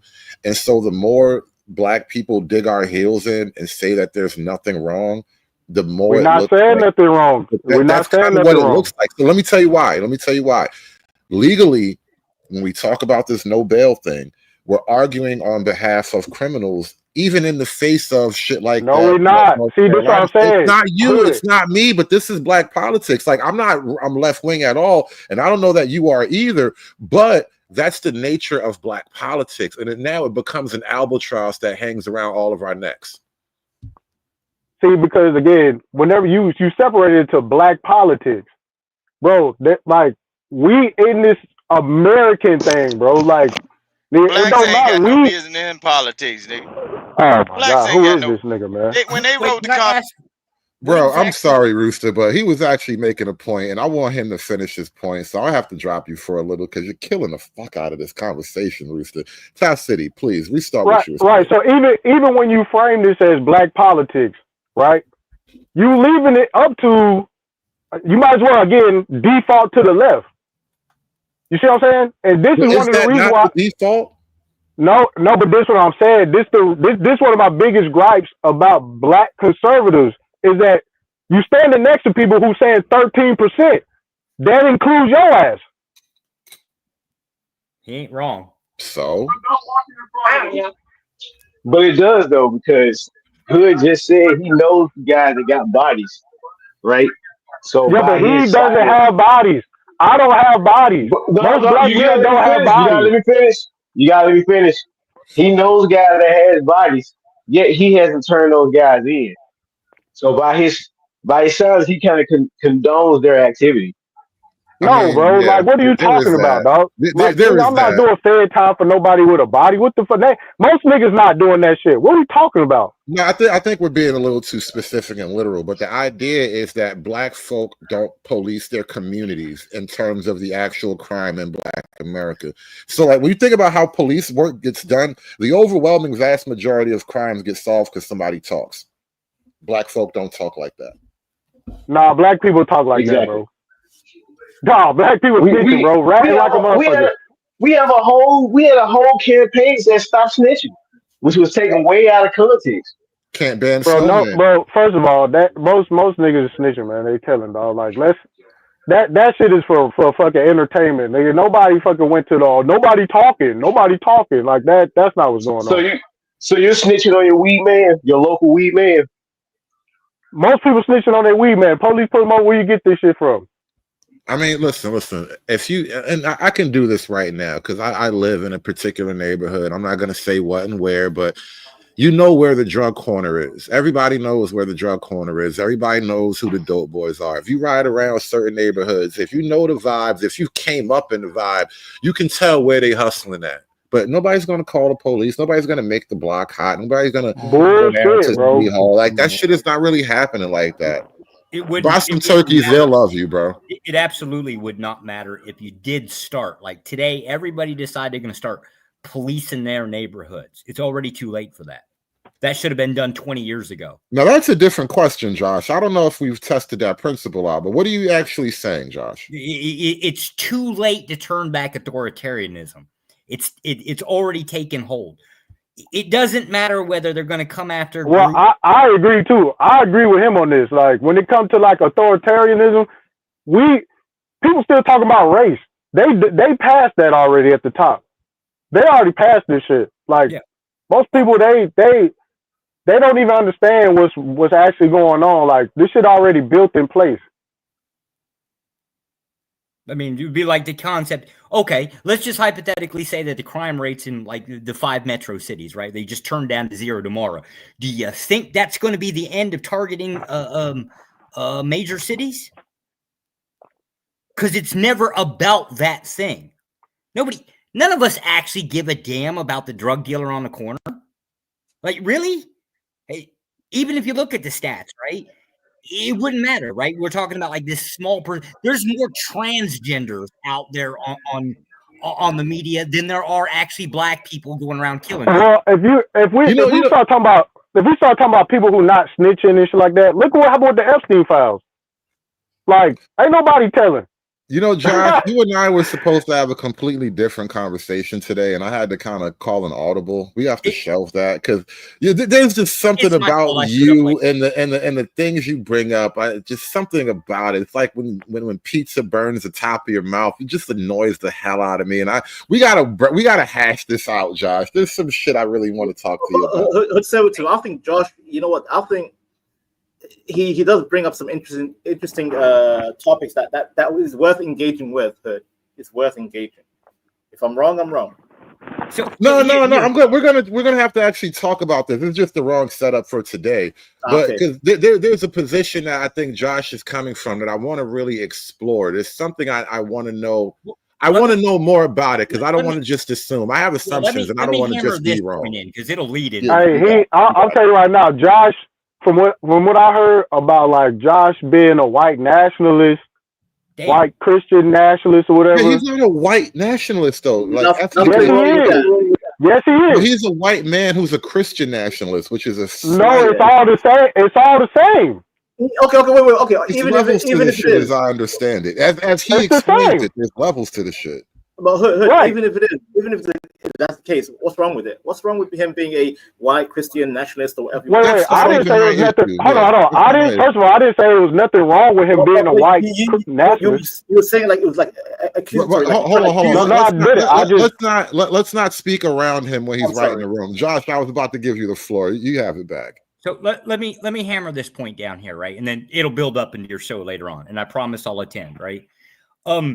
So, like, example, right now you guys are talking about, well, it's a crime thing, right? And say we can just point to, like, let's just say the five major cities, right? And say, oh, look, all these little black kids, they can't fucking behave, right? The black people are just inherently violent, whatever, right? Let's just hypothetically say that you snap your fingers and that disappears tomorrow. Do you think the idea would be that they just stop going after those groups? They just find another reason, aka you 90%, 90% of that 13%, 90% of them vote Democrat. That alone is the thing that we would go after. You're just looking for a reason. I'm gonna tell you what I think. I think that they know there's a certain contingent in this country that's gonna rebel. I call them grandpa grandkids that's gonna rebel, and they're gonna have all the troops and all the shit already in place. But you slipped on the banana peel because, like Josh said, they're able to use other groups as an excuse to bypass posse comitatus. You don't like the freedom of speech. You'll accept that shit as long as it's against somebody you don't like. And then when it's your turn, that's when they're going to turn the fire up. That's tactics. I think as a country, we've actually been through this almost cyclically. The left wing of the American political system, it likes to use and agitate black people to a violent extreme end. And then it will now point to the reaction to them getting black people to go to a violent extreme and say, look how racist the system is. Now that we have to clamp down on things, like a perfect example is hold on. Let me the Chicago place, the building with the Venezuelans in it, right? So the left wing has been totally supportive of bringing in infinity illegals, and of course they're going to dump them in the black neighborhoods, right? And now when you have to go in there and physically remove them, you have to get a little bit touchy with the black folk because everybody's shoulder to shoulder. How do you separate them without getting touchy? Hold on, real quick, because you make this a left-right thing, right? What we dealing with now is the repercussions of Ronald Reagan's fucking policy where he gave amnesty to millions of immigrants. These are the grandkids of those people. So again, they're gonna bump heads with them because it will be hypocritical for them not to defend the quote unquote illegal immigrants because that's how they got their status. Well, it's a twofold thing. The grandkids of the Ronald Reagan era would be legal at this point, but that's what I'm saying, though. Fighting to remove the illegal population. So I get there's a structure to defend that. I get that. Right. So again, you dealing with actually more because those kids got kids. You see the you know what I'm saying, their reproduction rate over the years. That problem turned into a big. So now you got a bunch of U.S. citizens who they gonna defend that shit. And that's not Nah, that not didn't really. come. Hold on, come out. And that did not come from the left. That came from the right. Mostly like right wing business economic interests, but yeah. Okay, so that's what I'm saying. So there's been statistics showing that once migrants cross over, they actually want to seal up. They want to close the door behind them so that other migrants can't come in. That's not true at all. They're in the streets getting active. That's why a lot of them vote for Trump.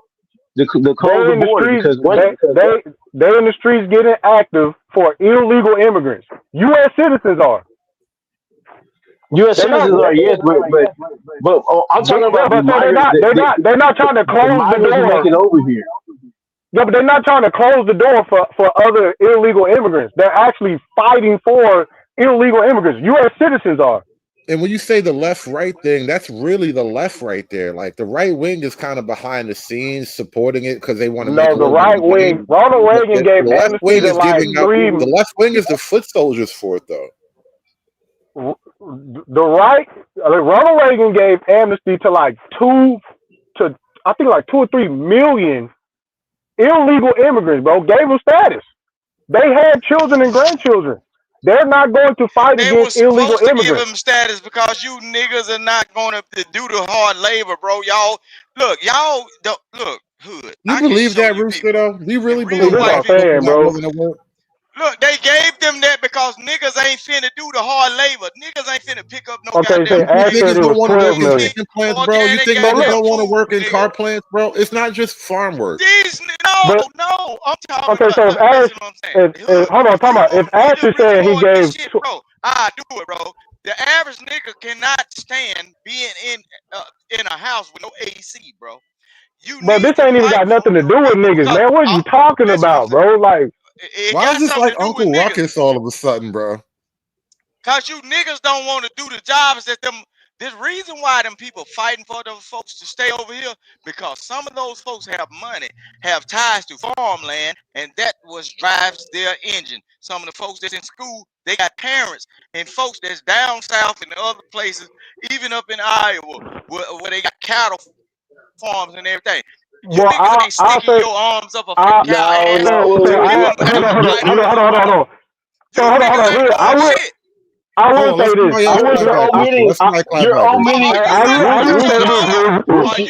Rooster, you're omitting a very important fact. No, you're Black people are not willing to do the farm work for less than minimum wage, bro. Right, so I'm gonna say this because he did minimum wage. Bro, so he did have Mexicans in the field making look, they got okay, so look. in the fields that's making $15 an hour, bro. You shit as hell. I know white South Africans come over here on a work visa. They live better and they making more than you niggas. It's because you niggas done said. Okay, they're not making. No, they're not, man. They're not making more than niggas in the field. What the fuck, man? Rooster, they not, bro. They not. Bro, let me say this real quick. Let me say this real quick. Let me say this real quick. Let somebody else get it, Rooster. Let me say this real quick, because he made a point, but I want to elaborate on that because when we talk about the leftist policies, I'm telling you right now, these forums out here, they Republican, they right wing, and they contribute to Republican candidates. That's their forms when the ICE pull up. That's they slaughterhouses when ICE pull up. There's Republicans running that shit. So again, I just want to add that on to. I want to add that on to what you were saying, Hood, when you were saying that it's the leftists bringing them over here to the border, but it's the Republicans that's paying them. It is a little bit of that, but here's the thing, though: the farm area is not the primary area that these people wind up in. They wind up in the urban centers by and large, because that's where the resources are, that's where the welfare is, that's where the housing is, that's where the benefits in general come from. When I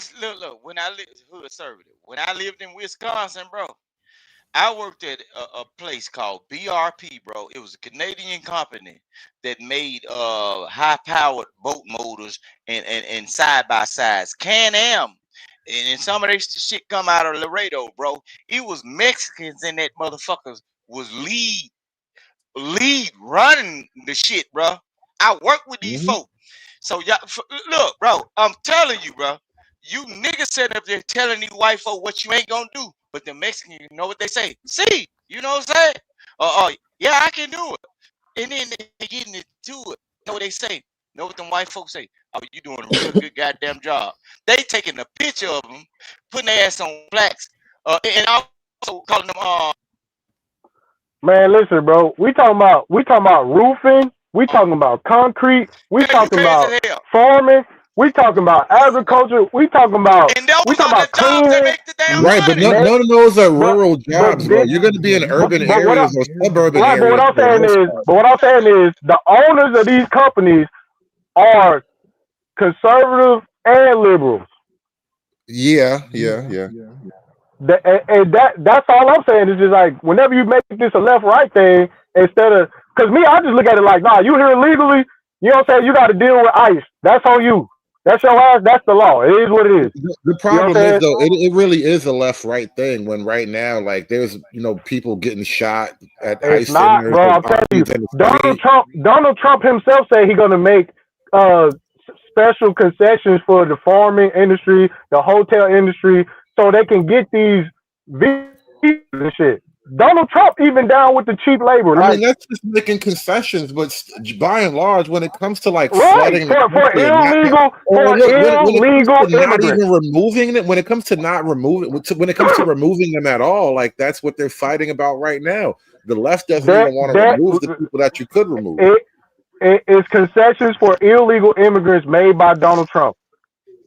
Fair enough. But hold on. I don't want to argue. I don't want to argue that last point.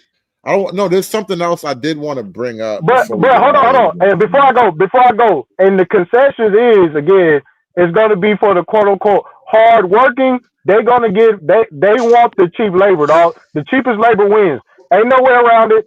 It don't matter if you're a Republican or a Democrat. The laws of capitalism don't change, bro. So is that admitting that the tethers are going to replace y'all? Easily. Basically. Yeah. The tethers going to replace. The tethers ain't going to replace nothing because the tethers ain't going to replace nothing because I promise you. Rooster, I promise you. I'm gonna go. I'm gonna holler at y'all boys later. I gotta go. All right, appreciate you, Tom. Thank you. All right, peace. The American Negro has already been programmed. They want to convert the American Negro back into their first state of mind, bro. It don't matter, bro. But all at the same time, you are easily replaceable because you are useless. Not me. Not me. No. I'm talking about you can't say me because I ain't a part of the community that y'all talking about. Because guess what? Who said you? If I can find, look, I'm gonna show you something. If I can find some cheap labor, just like the white man, I'm gonna get that nigga. The white man. You know, Africans don't care about the white man. We moved on from the white man, Rooster. We moved on from the white man. We don't care about the white man. Africans come to America. Do not care about the white man. We don't care about the white man. Africans that come to America, they focus on work. We focus on capital. Do you understand capital, sir? Sir. Do you understand capital? You understand capital? You understand capital? Command in the United States, bro. Look, even though the white man is not there, he's your God. He's your bump in the night. We don't care. On your mind when you sleep. You have a like 19 something like 20th century mindset. We moved on, sir. Okay, but all at the same time, Vanta, Rooster, Mystery, I'm going to drop you guys for a moment here. And actually, we're going to wind this down. But the last part of the show, I want to have a quick chat with Josh to build up a little bit for the discussion I would like to have with you. Now, you see the little ethnic tension building here on the panel from the foreign black and the native-born American black. Yeah. And I'm aware. Hold. I need help, though. Give me a second. I'm going to guide you through this, all right? Now, this is the thing I want to actually flesh out with you tomorrow. So I just looked at my schedule. I should be free roughly 8:30, 9 p.m. Eastern time tomorrow evening. Would that work for you? If it's a no, it's a no. We'll do it another day. Going on with Venus too, so I don't know exactly what time. All right, but she's a girl. She don't really count anyway. But I would like to book a time slot. But here's the thing, because I'm looking at my work schedule, so I know I won't be home until after 7. Well, actually, I don't even get off till 7. I won't be home till after 8. You got a Discord or something? I don't really do all that extra stuff. I'd be busy. You got an email? Can I leave my email in the back of your in your back chat? I'll tell you what. I'm going to drop mine in the back chat real quick, and then you can reach out to me, and we can schedule something there. Well, just give me about an hour, right? Like I got to call up Venus and ask her because I don't know what time she's doing her show. I don't really know.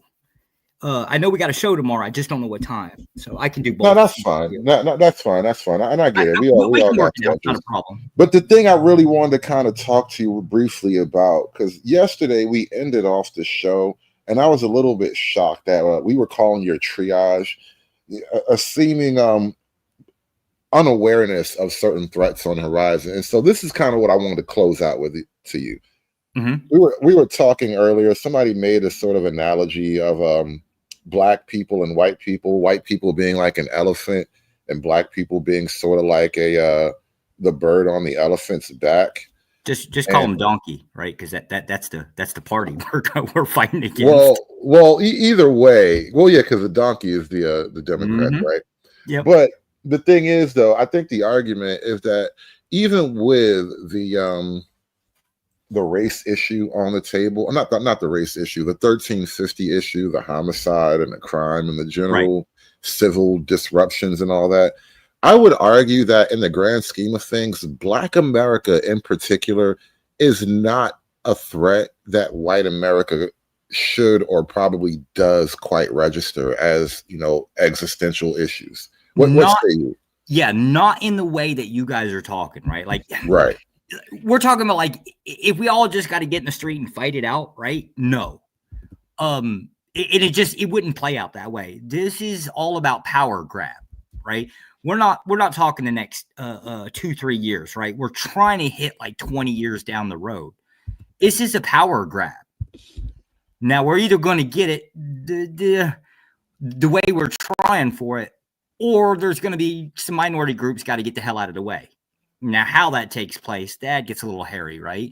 But it's more like the case that if there's going to be a conflict, it'll be minority groups that are both hated from both sides, that those will be pitted against each other. That's more efficient way of dealing with it. Or getting them to compete so that one is ousted. Well, that's already the natural state of play with correct. With immigration, you have the Black group versus the Latinos, and really any other non-white immigrant group. All get thrown in the mix at the bottom together. Yeah, not even non-immigrants, to be honest with you. Every group that I can think of is fractured. I can't even think of a group that's solid, right? Like the Latinos, they're all not in one bag. Well, they're Latinos are very nationalistic, technically, when you start talking to them.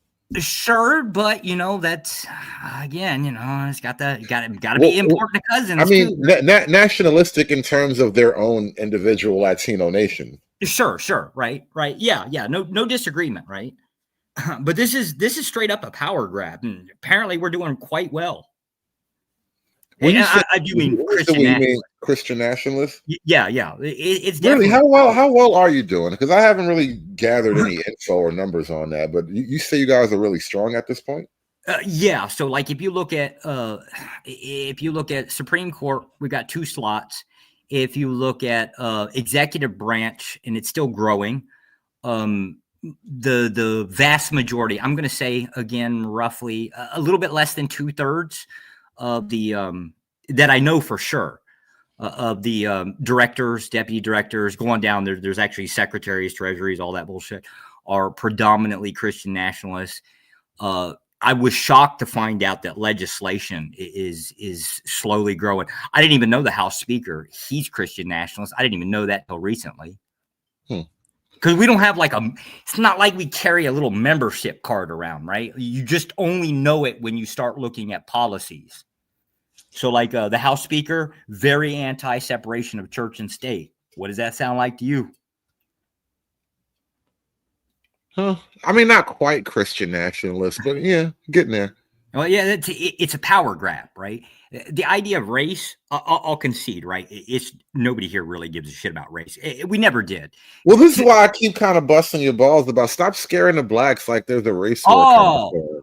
But that's not the claim, like say Venus and some of the blackity black. Well, they believe that desperately, and I don't think that you actually intend that. I don't even think most of the white nationalists have a racial purge in mind. They just want their numbers up. But not to the point, right? So now we're talking about if you have a power grab, right? You have to look at what is the opposition to your power. So it would be the case, let's just say, okay, so obviously we're all pretty much right-leaning Republicans, right? So now if you have to look at a Demograph and say, crap, man, 90% of these people are voting Democrat, that's a problem. You understand? Like you get where it's not based because of the race. It's based because of, like, say, voting patterns in this case. That would be the problem. So it's the policies are the things that are going to be effectively a direct effect to minority groups. I tell you what. Let's put a pin in this conversation right now. Miss Cantrell in the chat, she says that he knows what they are using him for on them panels, and he plays into it. He's not stupid. Yeah, and I suspect you like scaring the blacks, but because you know how often do you get to do it righteously, right? Not righteous. I have no intent. See, righteousness implies something else, right? No, I'm a nefarious bastard. Oh, you're doing it nefariously. Oh, well, that's even worse. You son of a bitch. Yeah. Hamp wasn't lying. He said on 3 different panels, "I'm the devil," and I worked for him a long time, right? He knows. He knows exactly what I do. He knows exactly what I'm good at. Well, I look at it this way. I don't think you represent any kind of existential threat to black folk, nor does being right-wing Christian moral based. And that's kind of the kicker. Like, I think ultimately the argumentation, the ideation of it all, the direction that you're leaning in morally would all be positive for Black America in general, for white and Black America. Well, and so on those grounds, I don't see you as a threat so much as just a challenge. It's not a direct threat, right? The threat becomes down to what is everybody going to do? Right now, most everybody's just sitting around and talking. Which is how are you going to react? You're going to act like a little bitch or something, or are you going to act like no. So it's kind of like you only become a threat if it's the case that let's say hypothetically all the black people said, you know what, we're just going to step out of this conflict. Fuck it, we're all going to just go straight down independent. Right now, that works out for us. Like as in Republicans, right? Because less Democrat voters were already basically increasing numbers, right? So diminishing the DNC, as long as they got less signatures, that works out in our favor, right? So it's not a problem. There's no conflict. It would, however, if it's the case that that the black community decides, well, you know what, we're going to have to pick a side, and that then becomes a problem. Because if we're just talking about like urban communities, they would naturally go DNC, right? Because that's where all of the problems that they're talking about. We want more education. We need better education. We need more funding, right? And so that's the sales pitch that the left is selling. And so I'll tell you what, Josh. I dropped my email in the back chat, right? Yeah, let me get mine too. Well, just click on my email. Just send me something real quick so we can connect to each other, and then we'll go from there. We'll set up a proper conversation because I actually do want to pick your brain a little bit more about your vision of things, and I kind of would like to temper some of the flame that I think gets kicked up when you go over to the DJ camp and the Venus. Y'all gonna fight, whether you like it or not. You're gonna fight. Fight for what though?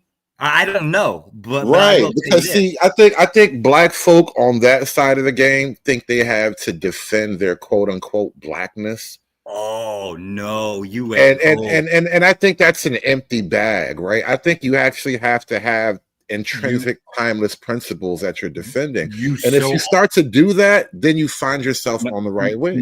No, sir, you're so far off on top. What do you I'll send you a link.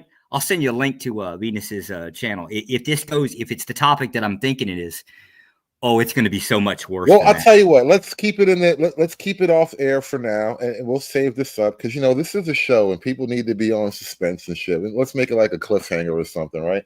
So, we'll talk in the background. You got my email back there, and Yeah. I'm hitting you.